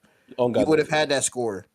Like, my thing is, like, you just didn't get what you needed in the offseason. And now you're just bringing this drama into your team, too. So, I mean, like, they will still be a good team because they were a good team last year. I do like John Collins a lot. I like Isaiah Joe a lot. Like, they got good players on the edges, but like the core of what they need, they didn't get. And you're also in this battle with your second best player. So I just don't like it, man. I just don't like it. I'm not hard on it. I give him a C plus. Yeah. Next team, Golden State. I think this is a team that's another team that's like we gotta wait for LeBron, but It's floating in limbo. Bro. Yeah, they re-signed. They re-signed I mean, Charles Bassey. They re-signed Al Horford. They re-signed DeAnthony Melton, which I liked a lot. skip. Literally, actually, Re-signed Kristaps. They didn't add anybody other than re-signs, and they lost Quentin Post. Like C minus, I guess. Incomplete. It depends on what they get. NA, C minus for C sure. minus. NA. Damn near a D. Like I just hate the way the words. We can move on. They're just floating. They're just floating in limbo. They're just floating in limbo. Yeah, bro. Yeah, I could go like on about the Warriors in the past years, but I'm not because we got more teams to go through. So yeah, there's more. Next team, next team, Houston. Re-signed Tari on a 5-year deal. They added Bogdanovich. They added Marcus Smart. They lost Dorian Finney-Smith and Josh Okogie. I give him a C. I give him a B plus. I give him a B plus. I didn't like a B minus. Give him a C. They got the Marcus Smart signing is the best signing. They did get Marcus Smart. I give him a C plus. They have a guard that can actually handle the ball a little bit now, which is what they didn't have last year. And Fred's coming back next year too. I'm about to say Fred's coming back next year, but in the case of an injury, you at least have another guard other than Fred, because when Fred got hurt, that messed up the entirety of what Ime Udoka wanted to do.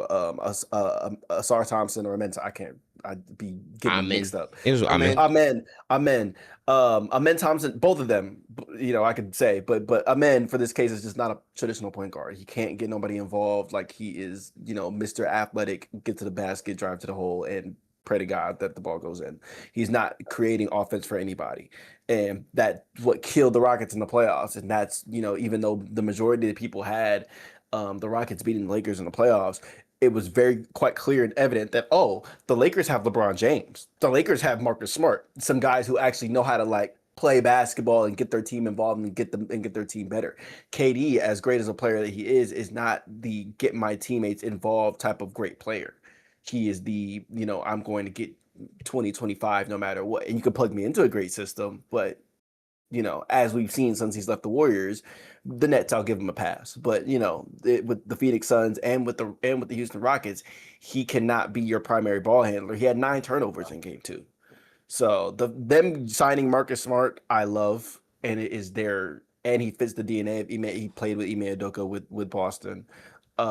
He fits the DNA, the defensive DNA that Ime Udoka portrays. B plus, that signing alone, I really love for them.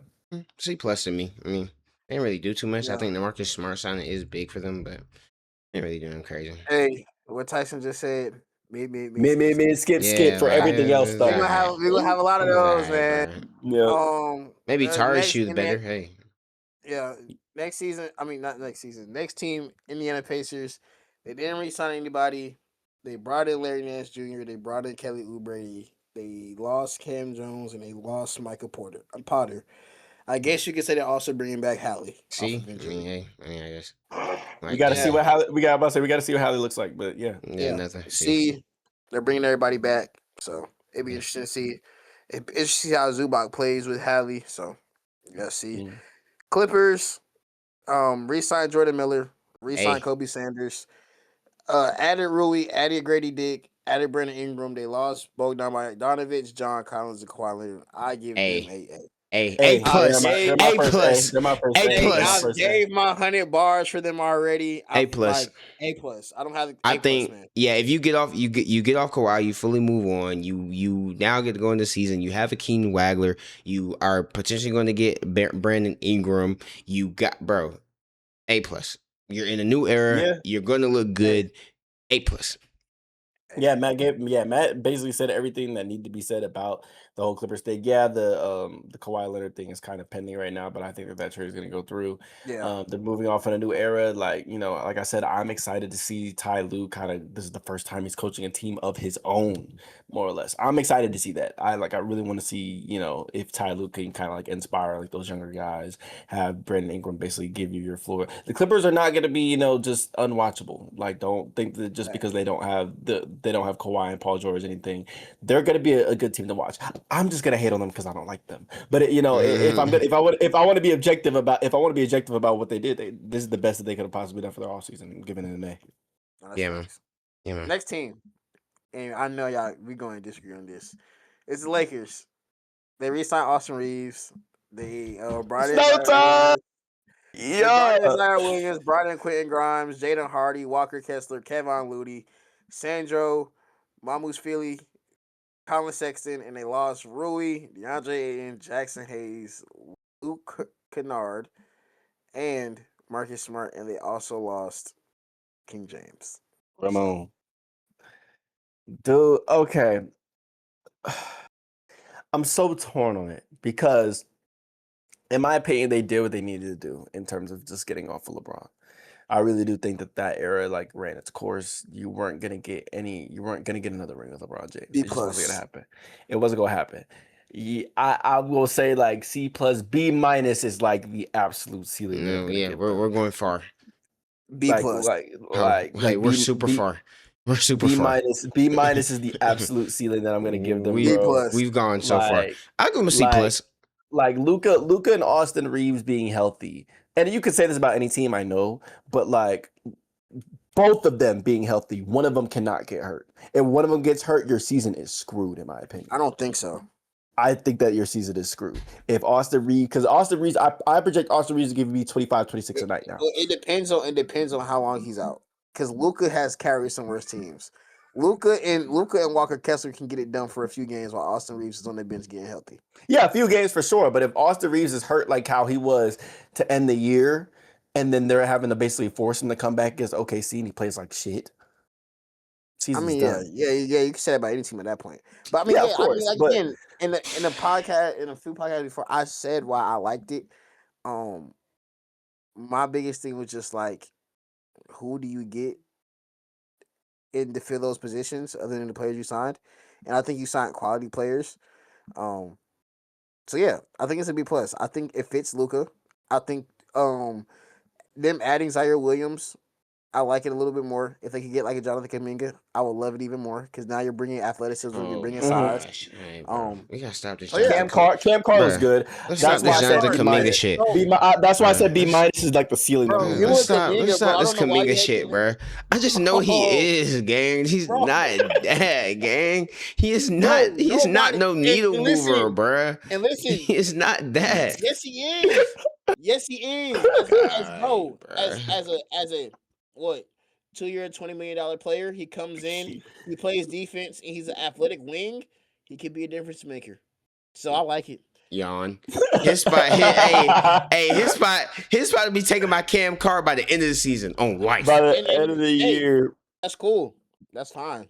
Man, I promise it's cool. Then I don't want him. Then man, get the fuck out of my team. For $10 million, why not? Because I'd rather spend that $10 million elsewhere. On who? Not him. I mean, what we Tyson just hating on Tyler Kuminga.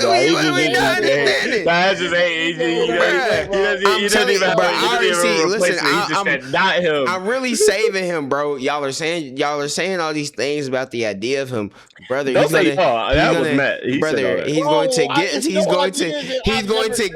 going to get to Los Angeles, and by the time Christmas comes, the only Christmas present that Lakers players are going to want is for him to be off his fucking team. I'm telling you this shit, bro. I'll give them a C+ simply because I think the moves they made do compliment Luka very well, and I really like Cam Carr. But overall, I just don't think any of the moves they made really move the needle too much for them to be contenders. You're not winning with this team, LA. Sorry. Yeah, like that's really why I can't give it anything higher than that. But I mean, hey, look, I get it. Go off, Snow Time. But next team, Memphis. They didn't re-sign anybody. Hey, they added Jeremy Grant, added AJ Johnson, Chris Murray, Quentin Post, D'Lo, Isaiah Stewart, and they lost Santi Aldama and John Morant. Give me an A. I give him an A-. Hey, give them a B. Give them a solid B+. I give him an A-. We all right. So we're basically all in the same ballpark.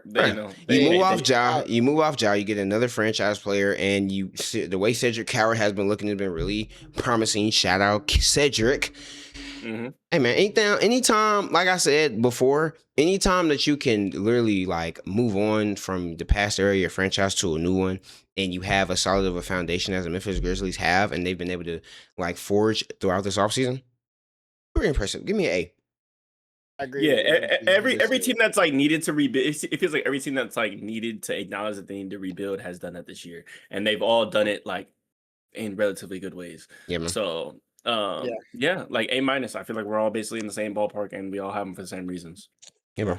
Next team, Miami. They re-signed Simone Fontecchio, re-signed Andrew Wiggins. They brought in Giannis, brought in Tim Hardaway Jr., brought in Bobby Portis. They lost Tyler Hero, who began punched in the face by Bam. Lost Kaspar Sakisonis. Lost Jaime Jaquez, Norman Powell, and Khalil Ware. I give them a B+. B. I get the same grade. Yeah, like and the only reason why I'm not You'll giving be them an plus. A is because they don't have any guards. They still have no guards. They don't have no Hey, guards. whoa, whoa, whoa. Guards. They have no guards. They have no guards, bro. Wait, no. Oh, we talking about the Heat. My fault. Yeah, we talking about the Heat, bro. My fault. They have no guards and they have no bench. But other than that, yeah, bro, you got Giannis. Like a B+. Yeah, bro. You got you got Giannis. About time. You got about Bam. time, by the now way. you just have to figure out everything else, bro. Shit. We'll see what Pat can cook up, man. Yep. Next team, Milwaukee. Re-signed Usman Dang. A player that bro, I don't even know how to pronounce it. I'm not Pete Nance, Gary Trent Jr. on that. Yeah.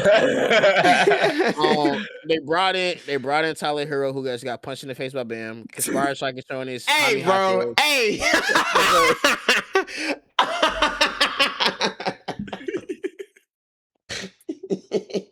The first time was cool. The second time, I'm like, God, I couldn't hold it in, bro. I'm sorry, bro. Nah, his eye was swole, boy. Hey, he doing the interview. Hey, he doing the interview, bro. He trying to act like he didn't just get punched in the face. I got no hard feelings towards the Miami organization. Nigga, he hate them niggas right now. Them niggas just punch you in the face. He's getting clowned. He's getting clowned by everybody. Did you see what Pat Riley did, bro?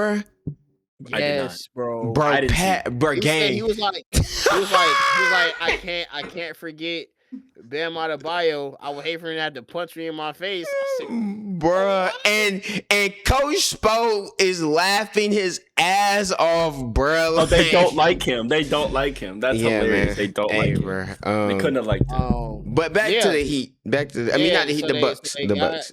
Podcast, Harris LeVert, Khalil Ware, Tyler Hero, Kaspar Sakisonis, and they lost Giannis, Gary Harris, Bobby Portis, Antonio Prince. I mean, if we're putting in a draft class, A. Brandon Berry's has been looking great. They got for Giannis to only want to go to one team for everything they got back. A, I give him an A. They did give him an A. Yeah, also got Coach Jink. Yep, yeah. A. Good for the young core. Many. They re-signed Jalen Clark, re-signed Ayo, re-signed Bones. They added LaMelo, Josh Green, Mo Gay, Trey Lyles, and they lost Kyle Anderson, Old Man Mike Conley, Julius Randle, and Naz Reid. B+. I'm gonna give him a B. Solid B. Tyson on the page, same page. B+. B+. Only hey, listen, y'all know. I don't got no bigs outside of Rudy Gobert. I really want to go A. I go A too. I want to go A too. But I'm gonna go slow. I need them to get some bigs. I need to see what young Bear and Jay look like first. But B+, man. I'm really sad about Nas. Like that's why I'm giving him B+. I really like Nas on that team. But I do, but I mean, y'all know my biggest thing with the trade. Listen, bro, you unlocked your ceiling. I feel like your ceiling is you. I feel like with LaMelo and Ant, you have a better chance to make it all the way than whatever y'all was playing with last year. So, hey, man, we gonna see. The worst team in the NBA, New Orleans Pelicans, re-signed DeAndre Jordan. They didn't add anybody, and they lost Kevon Looney. Fucking F. I don't want to harp on these niggas, bro. I don't even want to harp on these. New York Knicks. I mean, see.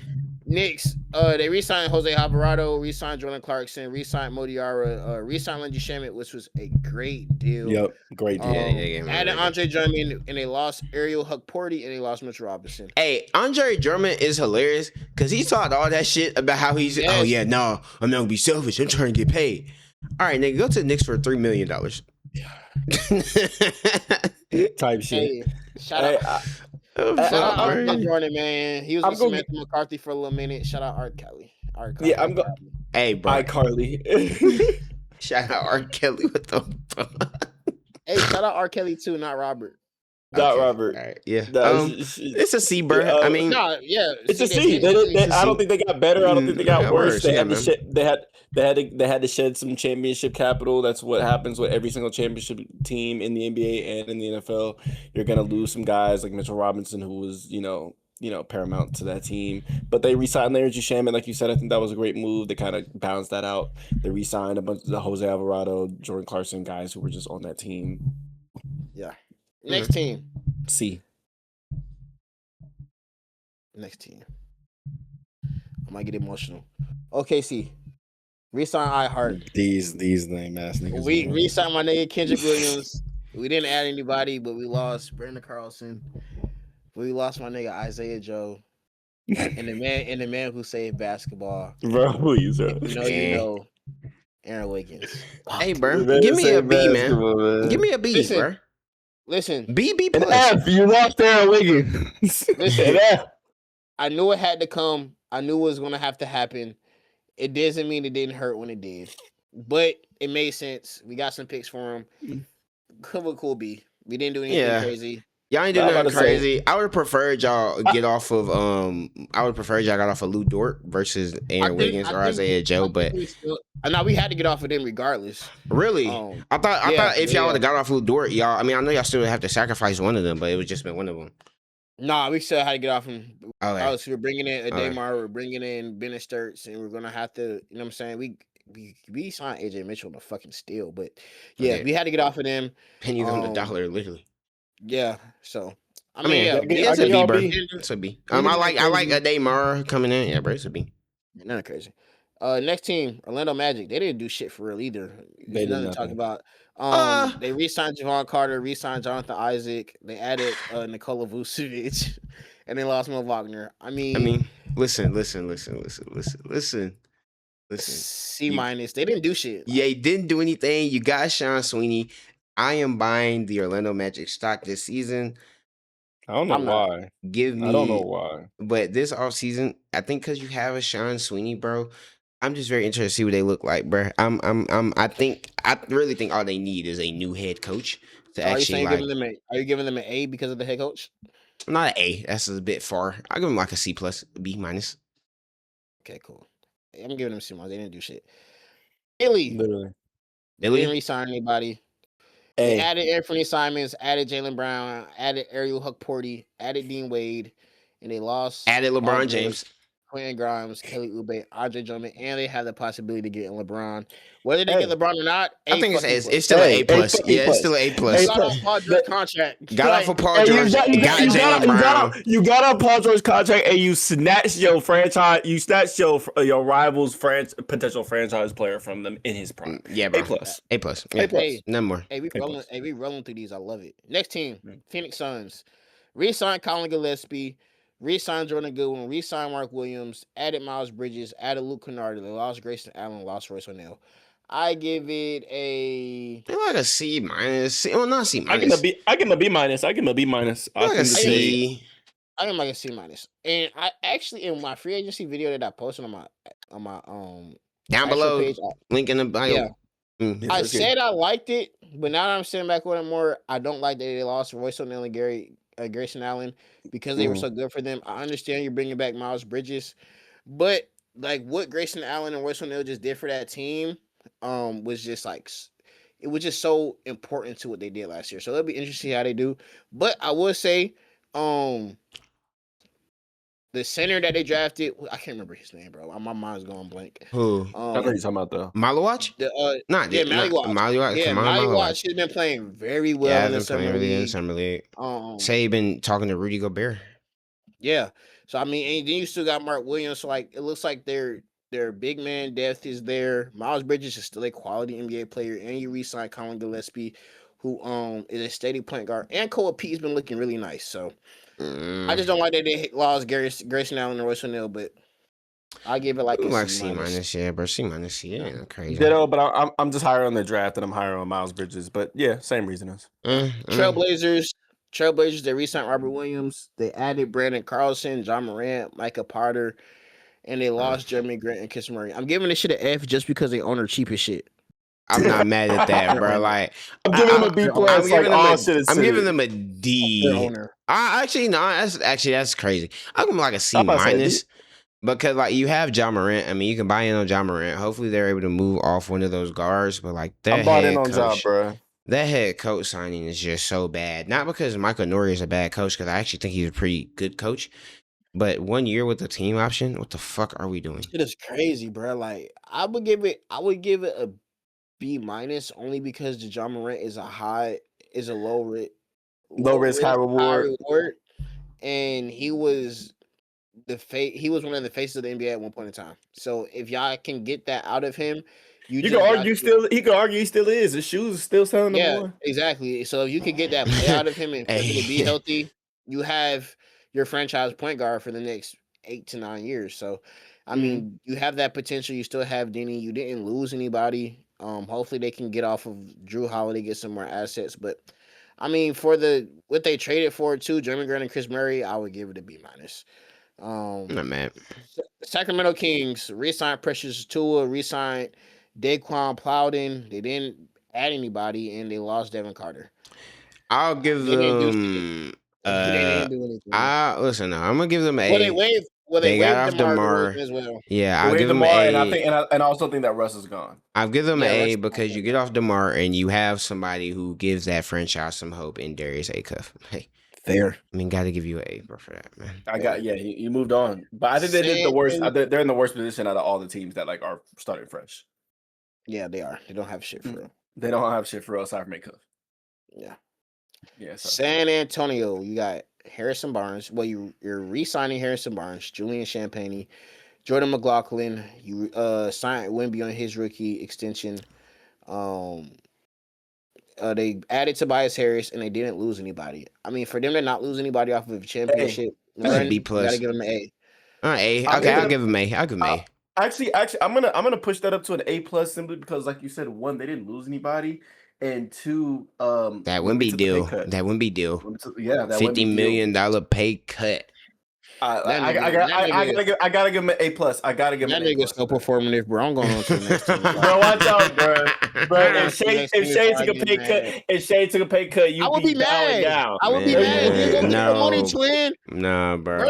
Listen, bro. I talked to bro. Listen, Twin FaceTimed me when he cut his hair. He was like, bro, I'm trying to like, that's a lie. He FaceTimed me. These niggas be lying. He don't even talk to you. He don't know you. He don't know you. Lying, bro. He was like, hey, Crody. He was like, hey, Crody. I'm thinking about cutting my hair.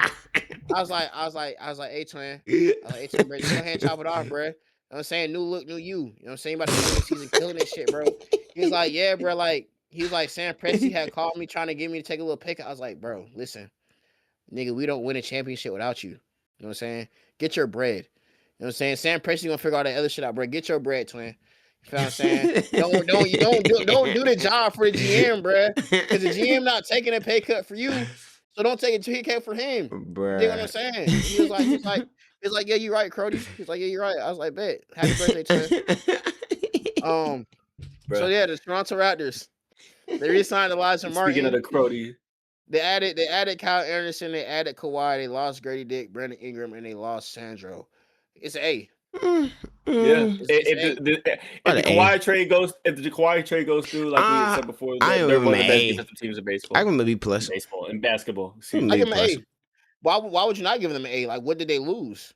Not that they lost. I think getting Kawhi is a big deal, but I don't think they made any moves that were that significant to where it pushes them in a certain level of contention to me. No, I think so. I think that Kawhi trade pissed them up there. Kawhi just came off his best season since like the 2019 run. I think they need one more move. I think I need to see one more move because Kawhi's injury history scares me as well. They need a center, but I just don't know where they get that center from because Jakob is not it. But that's what scares me. I just don't know where they get it from. If they make another move, then I'll enter them in the A. Right now, I feel like B plus, A minus. I'll give them A minus. Cool. Okay. Utah, you re-signed Mo Bamba, re-signed Yusuf Nurkic, you added Jackson Hayes, added Josh Okogie, and you lost Walker Kessler. And you draft DP. I think you have to put it in the A only because of the trade they did mid-season with Jaren Jackson. Yeah. You got 4 first-round picks for Walker Kessler, and you got Darren Peterson in the draft. You got to give it an A. Hey, you got to give it an A. You have altered your franchise, like your franchise timeline. Yeah, and that is all the teams. No, on the NBA free agency. No, yes it is. Yes it is, nigga. Bro, watch out, bro. Yeah, Washington is A, bro. We get it, bro. Like please, bro. We get it, bro. Nigga, crash out there, bitch. Oh my. Nigga, A fucking plus for the Washington fucking Wizards. My fault, man. I forgot there was one more team. Is you crazy? You can't forget about the Wizards. Nigga, we'll zap your ass, boy. Yes, you can. You can definitely forget about the Wizards. Nigga, we'll Wizards of Waverly place your ass, nigga. Nigga. Hey, bro. Fuck are you talking about, nigga? Boom, your lame ass, nigga. Fuck. Don't play with us, bro. All right, so look, Washington, they re-signed Trae Young to a 4-year deal. A plus. Fuck. I mean, what are we smoking? Nigga, they added DeAndre Ayton. They added Chris Middleton. They lost Jaden Hardy and they lost James Livingston. Hey, bro. I would give. Bullshit. I would give. I'll give him an A. I'll give him an A+. I'll give him a B-. Hey, shut the fuck up! Take your fucking microwave, bro. Bro, I just don't. Bro, I don't like that you get Trae Young a bag. I hate that y'all gave me $50 million. Okay. Oh, I get Trae Young a bag. I get Trae Young a bag. Nigga, Trae Young. Let me stop, bro. It's all right. Go slow. A plus. We got the best player in the league. We got the best center in the league. We got the best point guard in the league. We got the best GM in the league. We got the man. Go. All right, it's all right. All right. Don't disrespect us ever again, bro. I'm giving them an A simply because they're set up to be the biggest elite team of the year. Yeah, I mean best team in the league. Okay, come on. But in all reality, they're the team that is set up. If they play their cards right, they can be what the Spurs were. Bro, their biggest jump is a play-in. Stop it. Them niggas are happy if they make a play-in, man. Like, yeah, we'll be ecstatic. But hey, we're gonna make the playoffs. No, y'all aren't. Yes, we are. But yeah, yes, we are. That's all 30 teams, AJ man. is averaging 25 points a game. Trey Johnson gonna get his smooth little 15, 18. He can't tell I score all the points. Trae Young gonna come in, average like 26, 27. Shit. Double. Shit. I mean, we already know. 20 and 10. Easy. Nigga, wake up. I mean, what the fuck are we talking about? Like, nigga, what the fuck is niggas on? Niggas ain't really living like that. Alex Sarr gonna give us 2-3 blocks a game.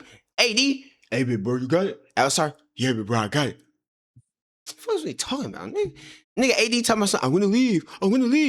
You know what? You know how that nigga Will Dawkins said? Hey, bro, hey, come here. You're not going nowhere.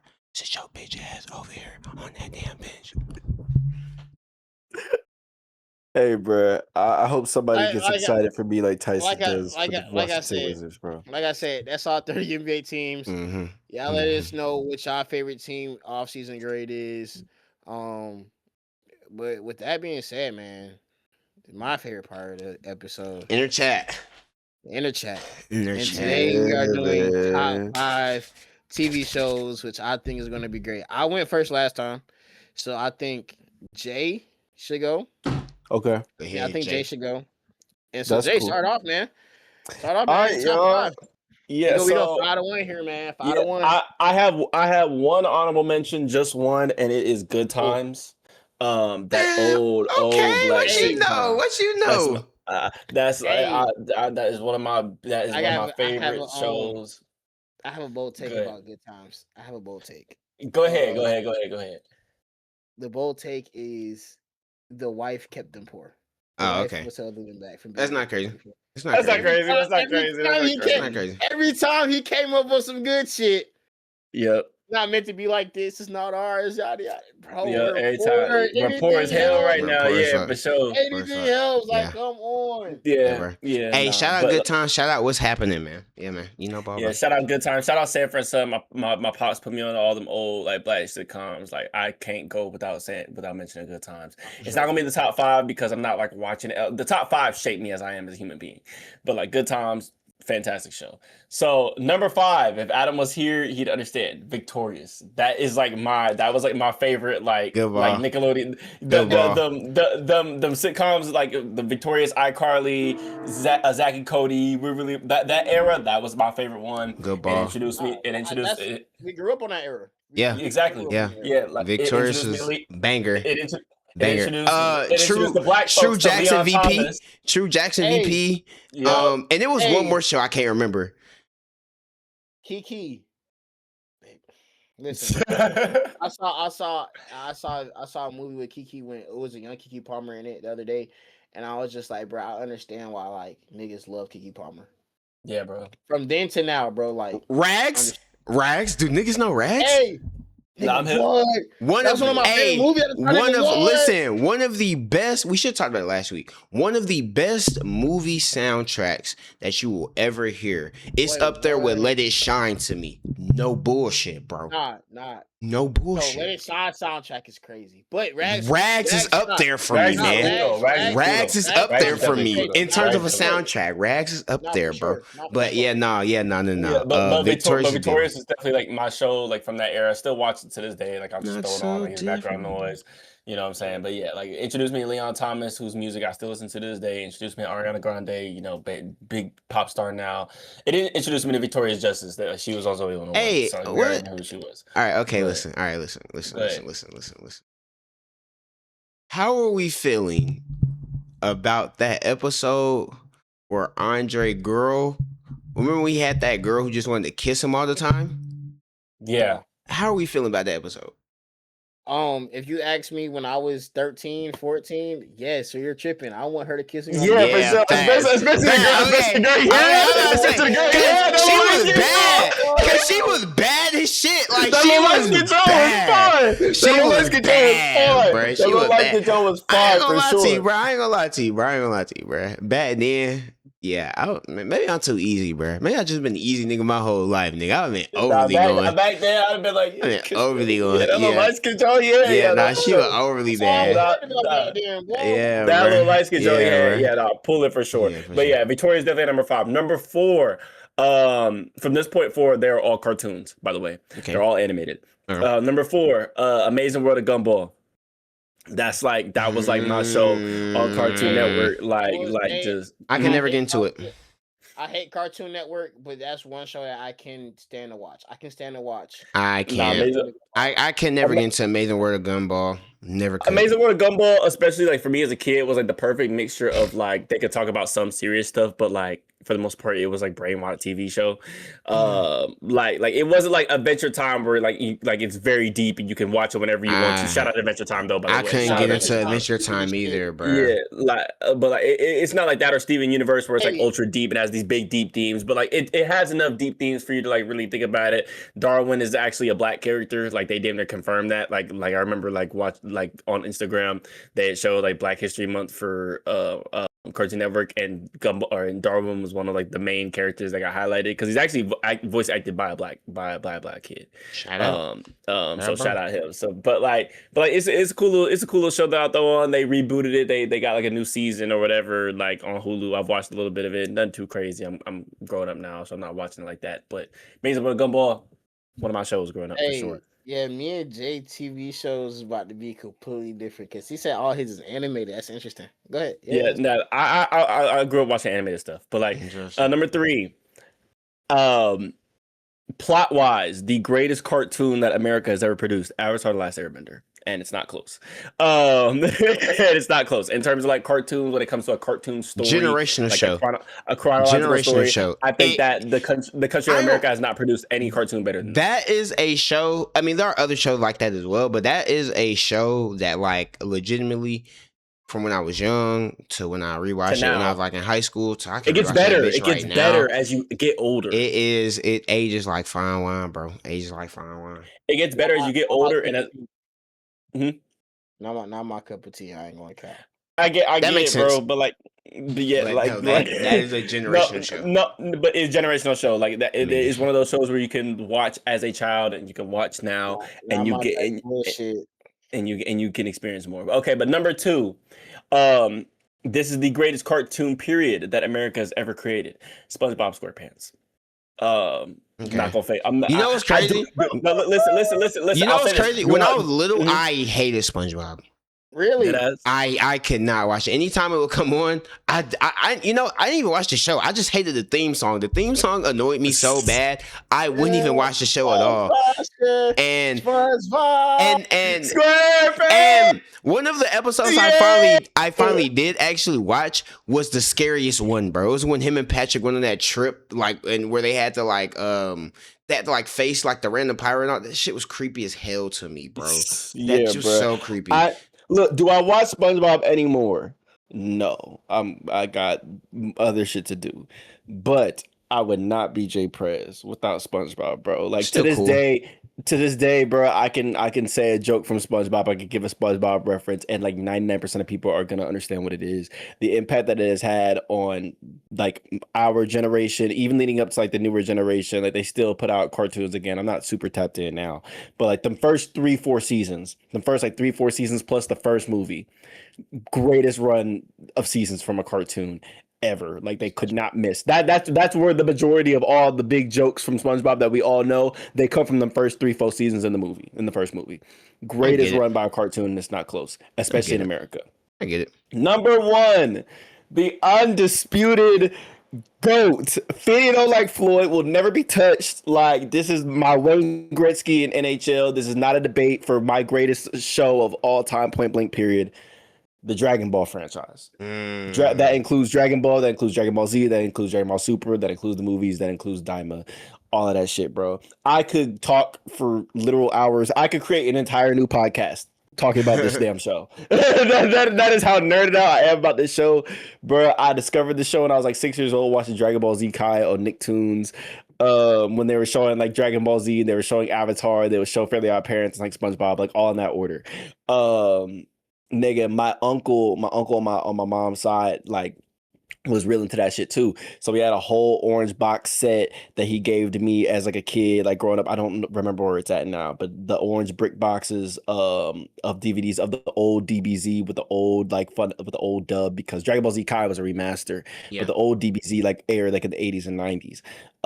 But Kai was airing in the 2000s and early 2010. So I was watching the remaster, but my uncle had the original. Nigga, for one of the Christmases, he gave me the original dub before like the voices that we all know, which is called the Ocean dub. For my nerds that know, like, that's where the over 9,000 joke comes from, bro. This anime like has literally shaped who I am as an individual. When I am upset, I watch this show. When I'm on top of the world, I watch this show. Before the gym, I watch this show. This show is one of the main reasons why I stay in the gym. The characters, Goku, Vegeta, Gohan. I basically grew up with Gohan. Like, I was 11 years old watching Gohan at 11, like, put the pause on sale. Like, when I first tapped into the show, I was like 6 years old. Gohan was like 4 or 5 to start the show. So you like in essence, bro, I grew up. Fanboying out right now. I am, bro. I get Peak, hang on, bro. Like, I'm telling you, bro. Y'all don't know, bro. Oh Lord, this nigga walked away, bro. Bro, this nigga is fanboy. This man then walked away. What he about to get, bro? I'll tell y'all, bro. Y'all can have the flow after this, but I don't even collect like collectibles of things that I like for real. Like I said, I had Black Panther on the CD, the box set. You feel me? Of the original Namek Saga, from the original dub. You feel me? From the CDs, you feel me? Like, you feel like, look at the cover. That's hard. Look at my goat. Look at my goat. You feel me? That's so hard. Like, I can't hate. Like, for shit that I like really like, bro. Like in Dragon Ball, like the anime is coming back soon. Like, look at the goats. Bro.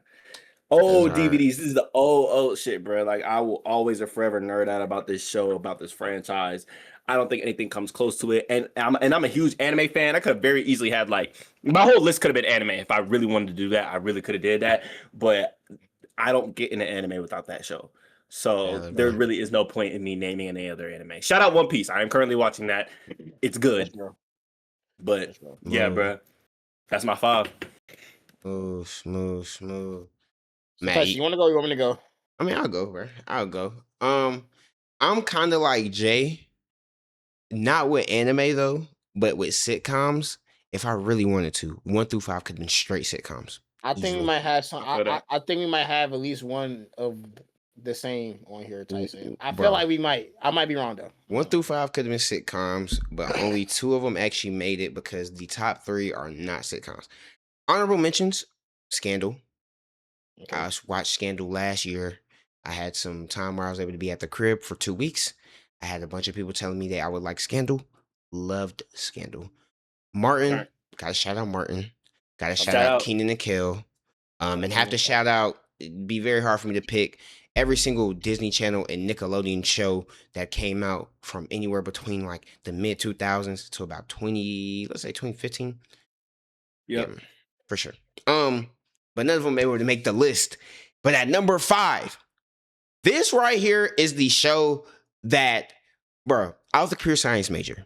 So finals time was horrible for me. Like, actually, like it was horrible. My first time, fall 22, brother, I had Calc 2, discrete math.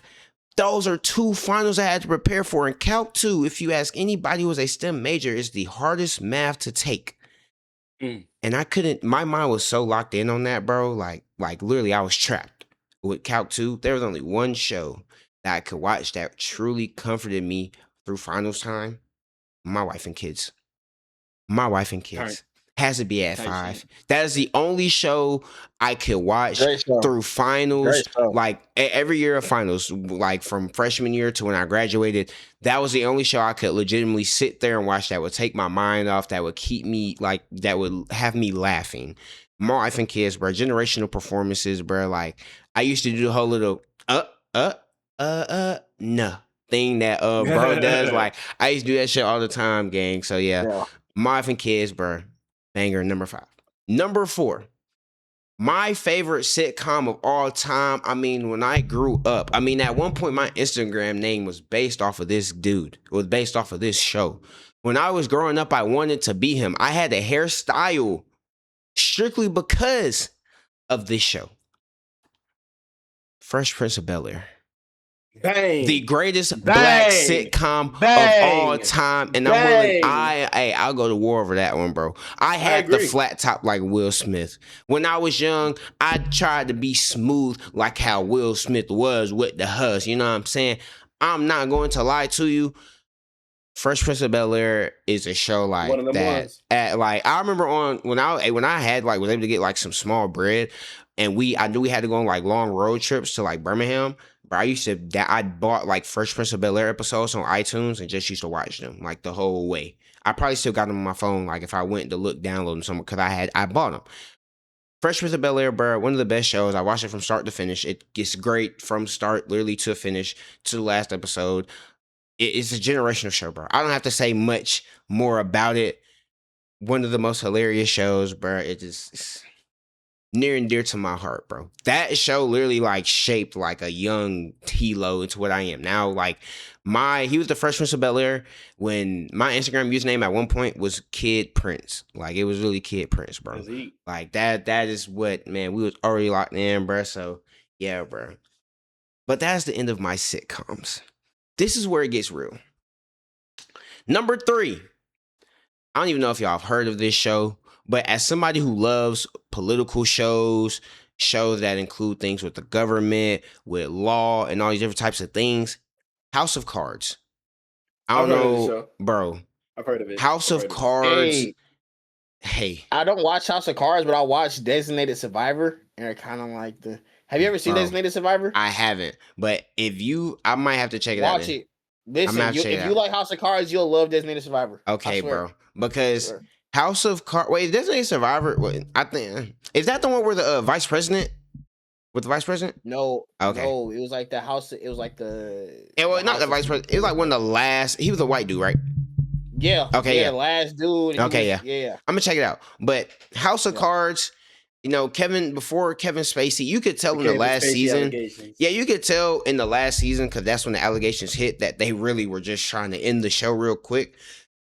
But bar none, bro. Like, Kevin Spacey, all-time acting performance, the wife, the amount of tricks that happen within the show, like, that is one of the best, most intricate shows, and that was one of the ones that introduced me to the, I guess you could say, subsection of like drama within the government that introduced me to the scandals and how to get away with murders and like all those different type of shows.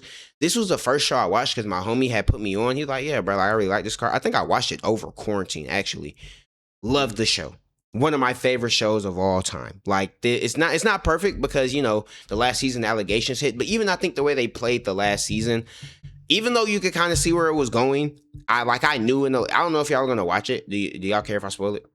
No, I mean you can spoil it, but like because it's been out long enough. But I'll probably watch it because I've heard that it's good. Yeah, in the last season, they were basically trying to make the wife president, and like you could kind of tell that they wanted to make her president, or maybe that was the season before. Anyways, you could kind of tell they were trying to make her president, like that was her whole plot, and like I believe she ended up getting. It's been years since I watched it, but she ended up getting what she wanted.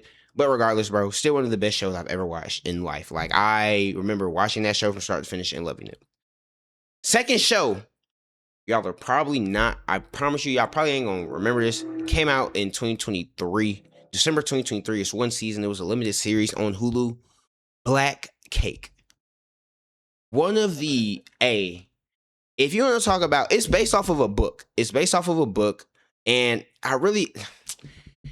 one of the best shows I watched because it really keeps you on your toes. A lot of people will say they'll watch shows and they can tell where it's going next and what's going to happen next. No, this show is going to keep you on your toes. It has a lot of depth. It has a lot of intricacies. It has a lot of character development, bro. Just for the plot, essentially, a young lady and her brother, their mom dies. And when she dies, she left behind like a bunch of voice recordings that they go through episode by episode. And in the voice recordings, she tells them of her true life. They were thinking that she was somebody who she came from overseas, and you know she met somebody, she got married, and all this thing.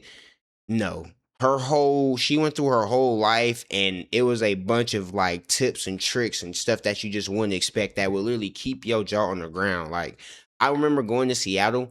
Cause like part of my family lives in Seattle, and when we would finally like be able to chill, like at night, you know, when niggas would sleep, I would just sit up and watch the show. Like that is how great that show is, bro. Yeah, amazing. And my number one show, watch this over quarantine as well. Power. Hey. Power. Power. Power. Hey. Power is. Tyson. Hey. That's why I said like. This was the show where I was like, bro, like somebody gotta have this in here, bro. Like Power, I'm telling you, bro. Power, like the run that Power went on. Wow. Oh my gosh. Like in terms of character development, it doesn't keep you on your toes and have as much like big shifts, like plot shifts as much as Black Cake, because like I feel like after a while you can kind of feel and tell when some shit's about to go down and what's about to happen. Regardless though, very well written, a lot of good character development, the way that they wrote up the characters, bro. And I mean, hey, amazing show. It's like it's kind of also like one of those really divisive shows, like kind of like how Love Island is, to where like there are so many different perspectives you can have on so much shit. Like with Tasha and her relationships and her relationship with James, the way that Ghost that went about all of his different relationships, even with Tommy and you know his way he was operating, and then when Kanan comes in the picture, like Power, generational show. I remember when Power was like actually like actively coming out like consistently, and the amount of hype it had behind it, and I was just like, because my mom used to, I'm like, what the fuck is all the hype with this? When I finally was able to watch it like around quarantine, I don't know if it was before or after. Oh yeah, no Power. Yeah, no Power is that one. So yeah, man, My Wife and Kids, Fresh Prince of Bel-Air, House of Cards, Black Cake, and Power. Sure. Hey, that number one. I like number one. Lock it in. I like number one. Yeah. So my top five. First I want to like shout out like Tyson said, all the Disney shows like the Zack and Cody's, That's So Raven, Victoria, Classified, School Survival Guide, all those shows because I grew up on them. Also like the Boys Meets World, Snowfall. Gotta shout out Snowfall. Shout out Boy Meets Snowfall is elite. Gotta shout out Snowfall. So it's a lot, bro. Like I said, it was tough, but at 5, bro. I remember, I think it was like summertime. I saw it on Netflix. I just clicked it, right? And I fell in love with the show. Flash. CW Flash. Good ball. The first few seasons. The first few seasons. Remember we were talking about earlier. I was like, the first few seasons, bro, was easy. Listen. The first 3 to 4 seasons of Flash, you will be remembered. For sure. Bro. For sure. We still talking about wow, you. we still talk about you, bro. So While while we getting on Flash, shout out Black Lightning, shout out All American. But go ahead. Yeah, shout out Black Lightning, shout out All American. Shout out Arrow, the Arrowverse. First season of All American, elite. Hey, elite. You will the be first remembered. 2 seasons. I give them the first 2 seasons. If I'm being honest, I give the first 2. I even like All American Homecoming, bro. I even I give All them American the first 2 seasons. Homecoming should have stayed. I like that one more than regular. It should have. Flash, bro. Like with Cisco, bro, the whole shit, bro. The reverse Flash was actually his meant, bro. The reverse Flash, hey, the reverse Flash Jilly had me scared for my life. I thought it was clips. I thought that nigga was clip, bro. I thought it was curtains. I'm watching this bitch at night. Yes, bro. I'm like, no, this nigga Barry, he's cut, bro. He's cut. Then I found that he killed his mom. Man, yeah, bro. No, I knew that because I'm just a comic nerd, so I've been knew that. But like, just watching it play out as a TV show, because this is the first and so far only time the Flash has actually like been done semi right on the TV. Like, bro, his movie sucked, nigga. He don't really be getting movies like that. He don't really be in show. So the fact that he had like the world talking about his TV show for a little while, just as a superhero nerd, like it brought a tear to my eye because the Flash don't really be having people talking like that, even though he should. Once he started having a kid, and then the kid, it was too long. It should have stopped way before. It should have stopped like season. It's at 9 seasons. It should have stopped at 5. But that shit was going for like a year. That shit was going for like a solid 10 years straight. Yeah, bro. Yeah. So that's 5. I don't think I would have thought I would have had Flash in my top 5. No, good ball though. Great ball. I will say my number 2. I have 2 options for number 2, but the crazy thing is, like, if I don't say one of them, it's not going to be in the top 5 period. But I mentioned both of them. So at 4, why did my mind just go blank? Okay, no. At 4, I have 3 and 4 is tough too. I have Blacklist at 4. So I don't know if y'all know Blacklist or not. Bang. But Blacklist with Raymond Reddington. Yeah. And Elizabeth King. So bro, bang. I'm currently rewatching the show right now. Hey, so listen. Yes. My freshman year of college, my homeboy, Facts. He the bruz now.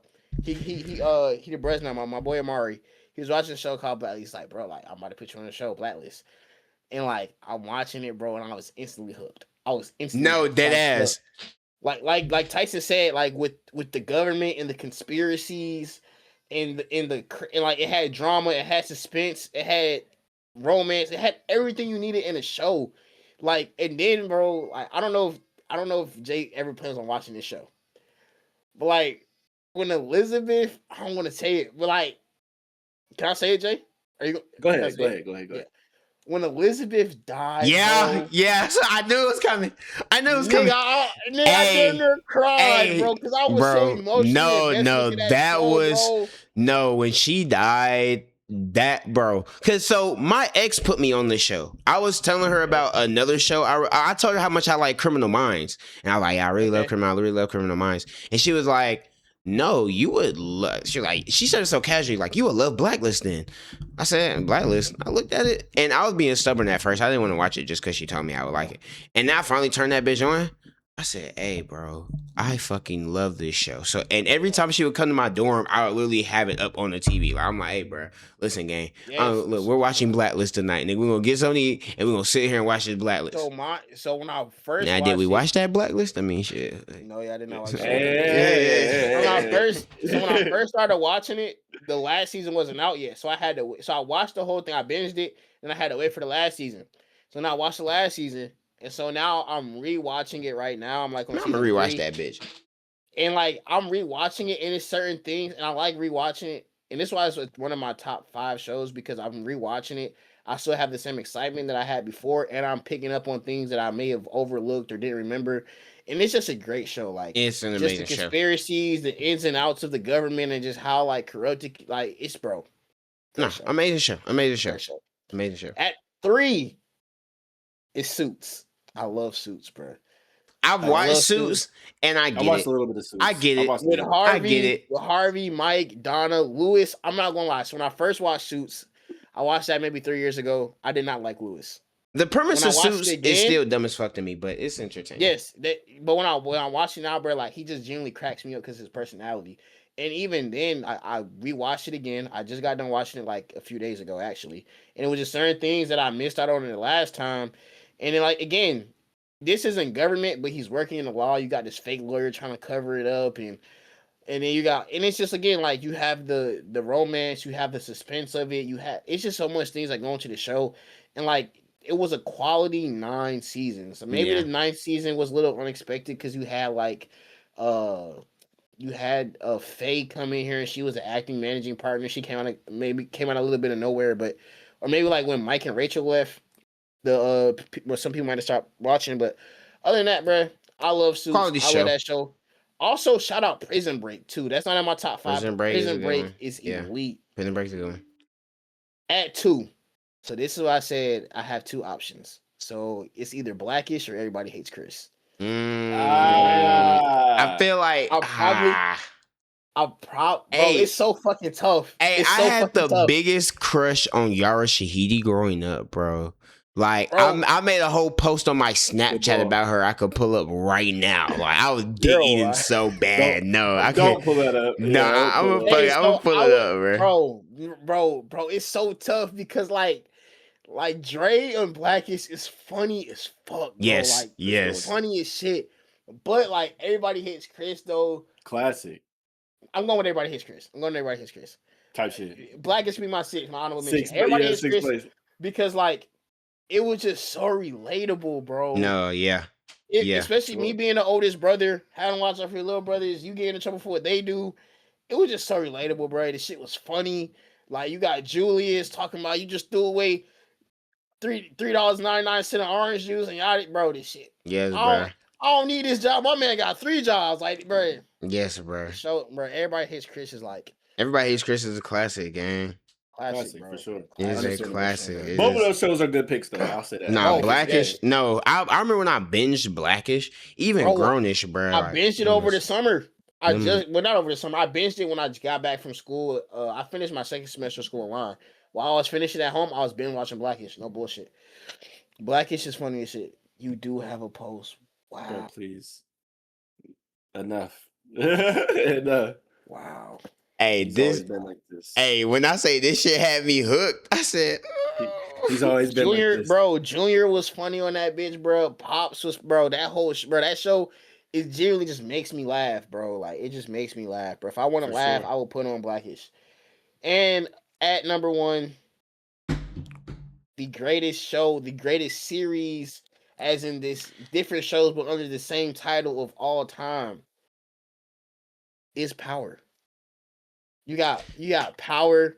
You got Ghost. Yeah. And you got Where Tommy in Chicago. Hey, and you got Raising Kanan. Hot take. Super hot take. Like that. Super hot take. Force is the best show out of all of them.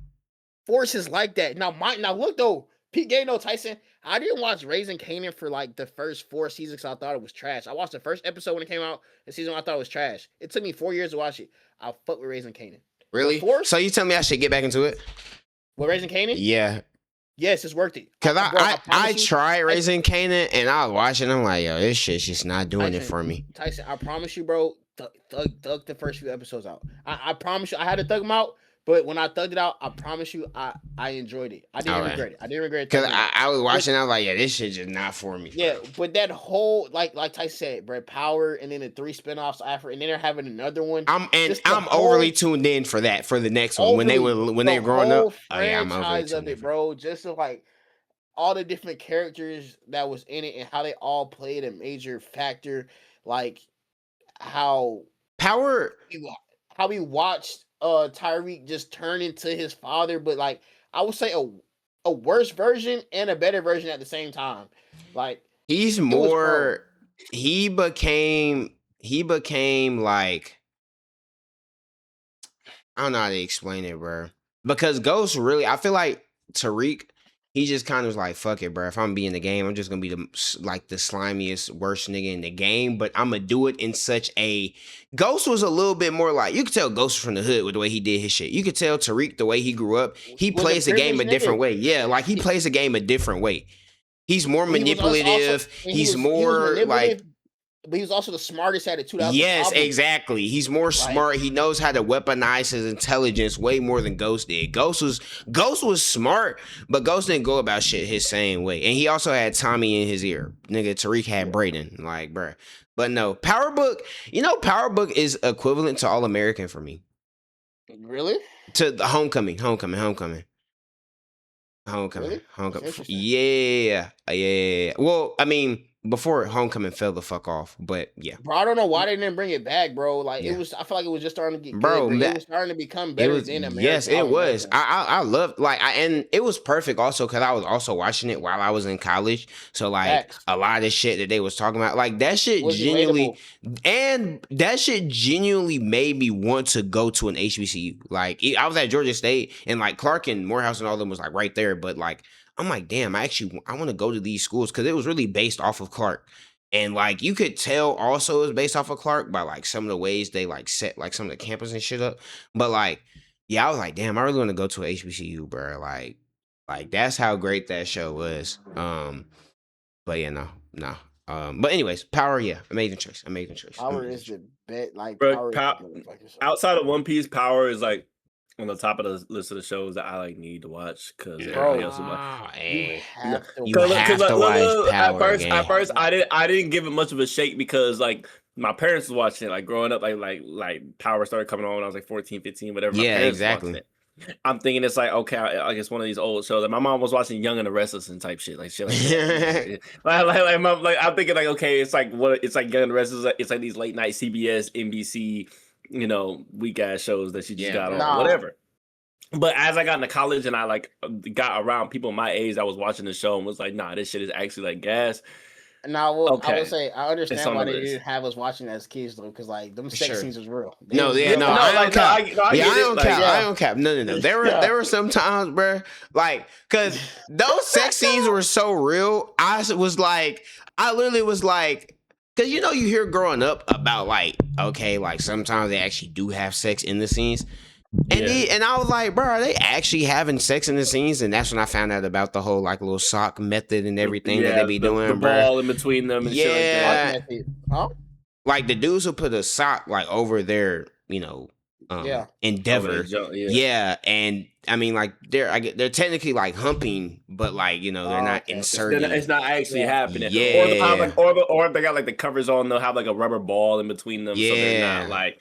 I've heard about that too. But I don't cap. In Power, they was fucking. I ain't gonna lie. Yeah, no.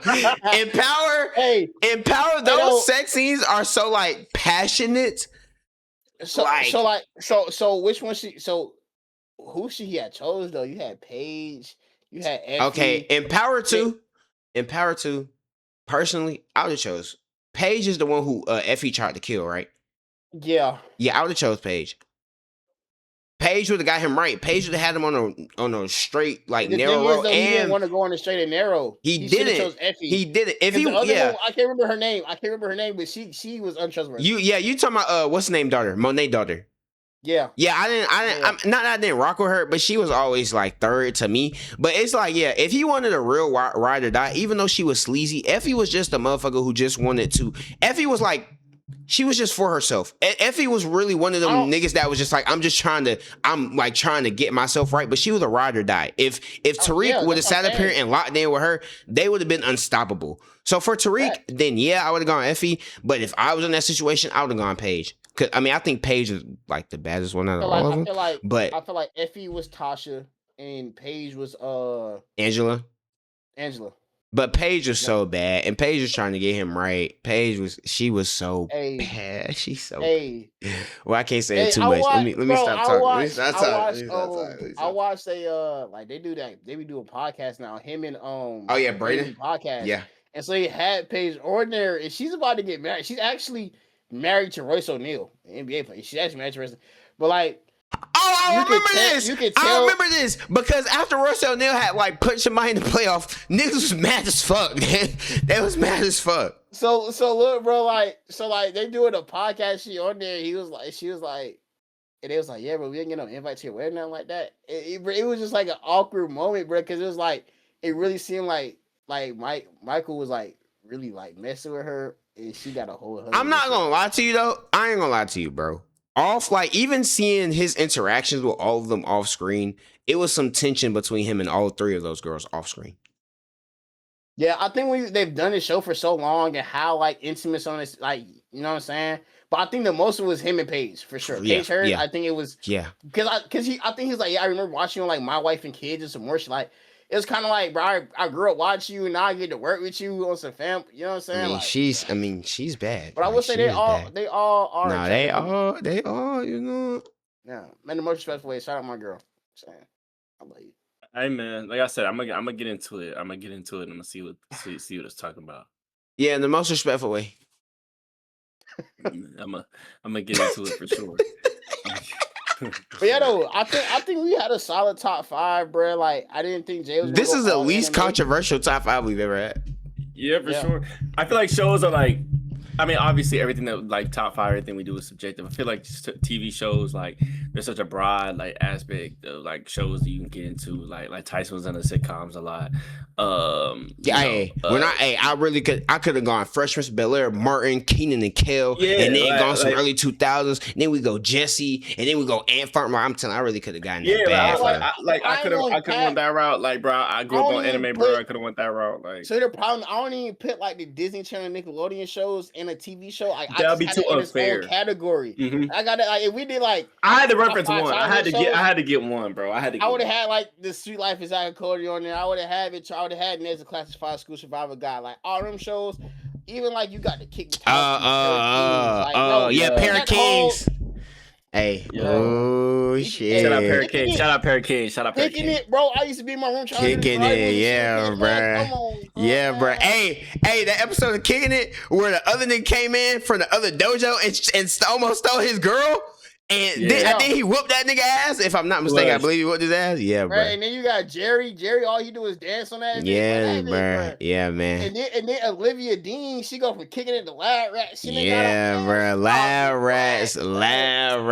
Yeah, hey, Bag could have got so deep. Bag could have got so deep. Yeah, there's so many equality of shows. Like if Adam was here, I'm sure that he'd probably say Game of Thrones. That'd be one of them up there. I've never seen Game of Thrones. The weirdest show ever. No, it's a weird ass show. Adam seems like a Game of Thrones. He does, but Game of Thrones is weird. Once I don't know if I can say this on YouTube, but once the family members started to intertwine with each other, I was out. I was out.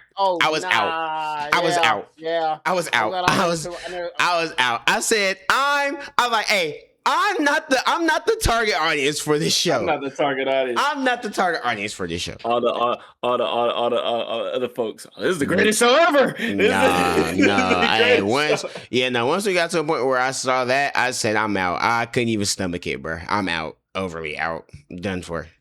Yeah, man. I mean, but yeah, bro. I think that like with shows, is definitely like a wider variety of shows that like we all come from different backgrounds as kids. So, and a lot of these shows like we watch as kids or even like informative points in our lives. So, like I haven't watched every single show that was brought up, but I either have heard good things about it or like I'm like like Fresh Prince of Bel-Air is definitely up. It's either up there. The greatest black sitcom of all time. You can't change my mind.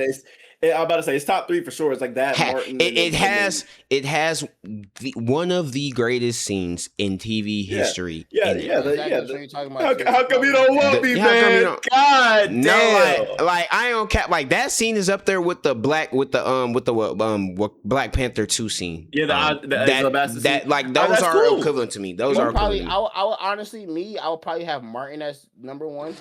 I'm not mad at Martin. It's in the consensus top 3. It's in the consensus top 3. Hey, because listen.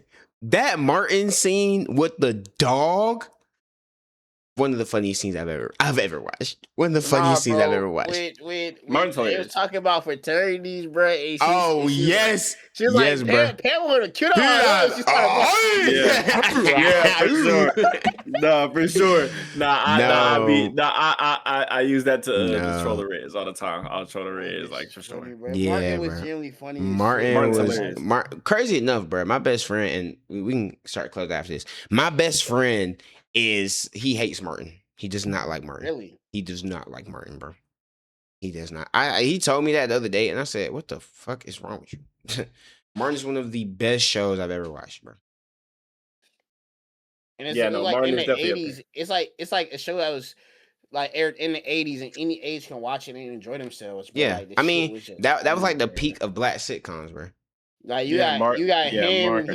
Shanae at the same time. You And got his Pam, mom, Tommy, yeah, Pam and like Tommy, the no, damn Gino. the no You know what I'm jokes, saying? the no jokes. Hey, I don't cap. The no job jokes from Tommy were top tier. Like I felt like they always just knew how to hit. Like, cause now, bruh, I be finding myself like, because like a lot of people be asking me what the fuck I do for work, and I just be saying the most random shit, bruh. I be like, nah, I work at the building across the street. I ain't gonna lie, bro. Like until we had that talk a few weeks ago, bro, I didn't know. I thought Jason was still in school. I didn't even know nigga graduated. Bro, nigga, the amount of questions I get on like my job, which I'm not gonna say it here, but shit, I mean, whatever. Yeah, no, like nigga, like the no job jokes with Tommy was hilarious. Cole being a dumbass was hilarious, and that also has a generational scene when that nigga Martin, like he had to go in the room. It was like the first episode too. Like this is when I should have knew. You should have known Martin was gonna be a banger. First episode, you got the scene between him and Gina where he over here, his homeboys is over there, and he got to go in the room and have this talk with her to make him look like the big guy in front of his folks. And then they have the whole talk, and then Gina like, I'm gonna leave. And then he's like, all right then. And as soon as she turned around, still. As soon as she turned around, hey, cause bro, I did the exact same thing. Cause what the fuck is you walking away for? What the fuck, nigga? Damn, What the fuck? Hey, fuck around with me. Martin didn't do enough. Fuck around with me. You have to drag. I'll be on your fucking ankle. You better drag me about this bitch on life, bro. Really yearning, bro. Really yearning. Like that shit was genuinely funny. No, and then when he comes out stepping and shit like that, and he's over here, oh, macho man. And as soon as Gina and Pam walk out, Tommy go, she got in your ass, didn't she? That shit was hilarious, bro. Cause this niggas knew. Niggas know. They knew, bro. And then when Tommy and Pam started going together, like, oh yeah, bro. Yeah, bro. Yeah, man. Bro, when I found out Tommy passed away, though, oh, that was sad. That shit kind of hit. Nah, that shit was sad as fuck. That shit was sad as fuck. That shit was sad, bro. That shit was sad. Banger shows, bro. Because it was just like, bro, I remember I generally grew up watching this show. Bro. No, that's serious. Like, that's serious, bro. Grew up watching that show, bro. Yeah, like, that was a great show, bro. Everybody Hates Chris had me scared of kissing girls for a second. Though. I don't know, like, you know. Really? Wait, how so? The episode where he had like to spin the bottle and he finally got to kiss a girl and he woke up with the mumps the next day. I was like, yeah. Valid. Nah, that's valid. Crazy. No, that's valid. Crazy. No, that's valid. This is really like some inner chat shit, bro. But here's why I was scared to kiss girls one time, bro. I was in kindergarten and I had, bro, during nap time, I ain't gonna lie to y'all, bro. I was getting busy during nap time, bro. I was getting busy. I kissed this girl, bro. Me and this girl was like making out. And I swear for like a week after, bro, I had to shit. Like I was shitting my guts out. And I'm like, in my mind, I'm like, damn it. Me kissing that girl. I'm like, damn it, this motherfucker fucked up my stomach, bro. What the fuck? I'm like, damn, is she shitting like this too? Did she just pass the shit stuff to me, bro? Like that is what had me scared to kiss girls for a long time. This why I really knew I love women. Like it was like kindergarten to first grade. Like I used to be like a little troublemaker. That girl was ugly too. Bro. I had this girlfriend, bro, and she had got like green stars for the whole month. So she was still not a month. So she got to go on this little trip, right? And so everyone who went to go on a trip, but the trip had got canceled for whatever reason. So they was gonna go next month with the other ones who went. So I'm like, damn, bro, like you telling me if I win student in a month, I get to go. I get to go this shit.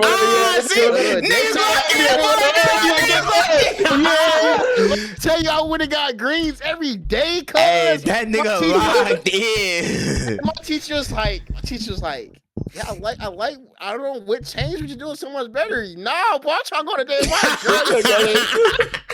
Jay tripping. That's great ball. Real nigga, bro. I'm gonna be cool for a month. After that date, boy, I went back to my old self, boy. Nigga. I can't get mad at you, bro. I'd have read the same play. I'd have read the exact same play. No, real nigga, bro. I was never like that. I don't cap. I knew young, bro. I knew young. I love women. No, I did too. Like, I don't cap. Like, I knew when it was nap time and I was over here being slutty. Like, I was like, yeah, nah, bro. I don't care. So which crayon do you like using the best? No, it wasn't even like that. It wasn't even like that, nigga. When I was listen, let me tell you how I get down with nap time, bro. Nigga, boom, boom, boom. Hey, look, boom. Is this cool for YouTube, bro? Yeah, I'm about to say, disclaimer. Tyson was also time during said nap time. Listen. I just hope certain people don't see this shit. Hey, that's all I'm gonna say. Look, I got some stories that damn sure can't go on YouTube. Look, bro. Listen, bro. Sure. Here's how I used to get down that nap time, bro. I fuck around. I go. Me and the girl, we talk about it beforehand. This is pre-planned. Okay, bet. You gonna sleep right here? I'm gonna sleep right next to you. Boom. Nap time. Teacher working at her desk. I'm goddamn. Tyson, you not asleep? All right. Okay. Hey, it's game time. Nigga, what Dame say? I'm like, hey, like, you want to start right now? Yeah, let's go. Okay, boom. And we get into it. Shit. And we get into it. Niggas motherfucking around. Hey, look. And nigga, I was so nice when I was young, bro. There's this other girl. I guess she felt left out, bro. But I was not putting my lips on her. But I used to tell her, be like, yeah, no, like, I was like, yeah, no. I'm gonna kiss you like tomorrow. Nigga. Hey, and you know what happened tomorrow? Oh, I just so happened to actually go to sleep. I mean, goodness gracious. I don't know if it was playtime or recess. I was so tired.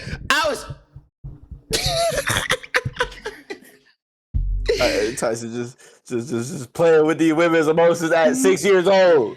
Hey, bro, it be like that, bro. Like, my first girlfriend name was Nayeli in kindergarten. So you can understand her name was Nayeli. No, that girl wasn't even my girlfriend. My first girlfriend was an airhead. Got me a little, bro. I remember she gave me a kiss on the cheek for the first time. Nigga, I feel like the fucking man. It be like that. It be like that. Like the man. I'd be like that, bro. Tell me none, bro. My first girlfriend in first grade, she was an airhead. Here's how bad she pissed me off one day. We had just came from lunch. We had recess. This girl gonna ask me, "Did you eat lunch?" I said, "We just came from lunch." Then we have a little conversation. She said, "So what'd you have for lunch?" Nigga, we had the same lunch. What the fuck you asking me that lunch for? She was just trying to talk to you, bro. She ain't know how to start a convo. She just ain't know how to start a convo. I was not going. That was the fakest relationship I've ever been in. Hey, though, I will say though, I was in Alabama from kindergarten to second grade. So when I moved to Georgia, and I moved to DeKalb County, which is all black. Yes. And when I tell you, my eyes, I went from a magnet school in Bama to a black school in DeKalb County, Georgia. I said, bro, what? Nigga in heaven. Hey, it's like heaven all around me. And those stories I cannot tell on the internet. Well, boy. Well, listen, with that, bruh. This is all we got, bruh. You know what I'm saying? We go from TV shows to kindergarten girlfriends, man. Yeah. It's a real life shit. Real life shit, man. Real life shit, man. Real life shit. I'm not that guy no more, though. I'm not that guy no more. Yeah, man. I'm married. I'm still that guy. I'm not gonna lie. I'm still that guy. I'm not that guy no more. I'm still that guy. But I can't say no more. Hey, so listen. That was Stay on That Side, bro. Episode 7, I believe, if I'm not mistaken. Or are we at 8? Yes, sir. Probably losing count. We at 7. Yeah, 7. Yeah, 7. Stay on That Side, episode 7, bro. So we gave y'all a little banger. Y'all got to know a little bit about what we used to get into. That's all we got, though. Until next time. Out.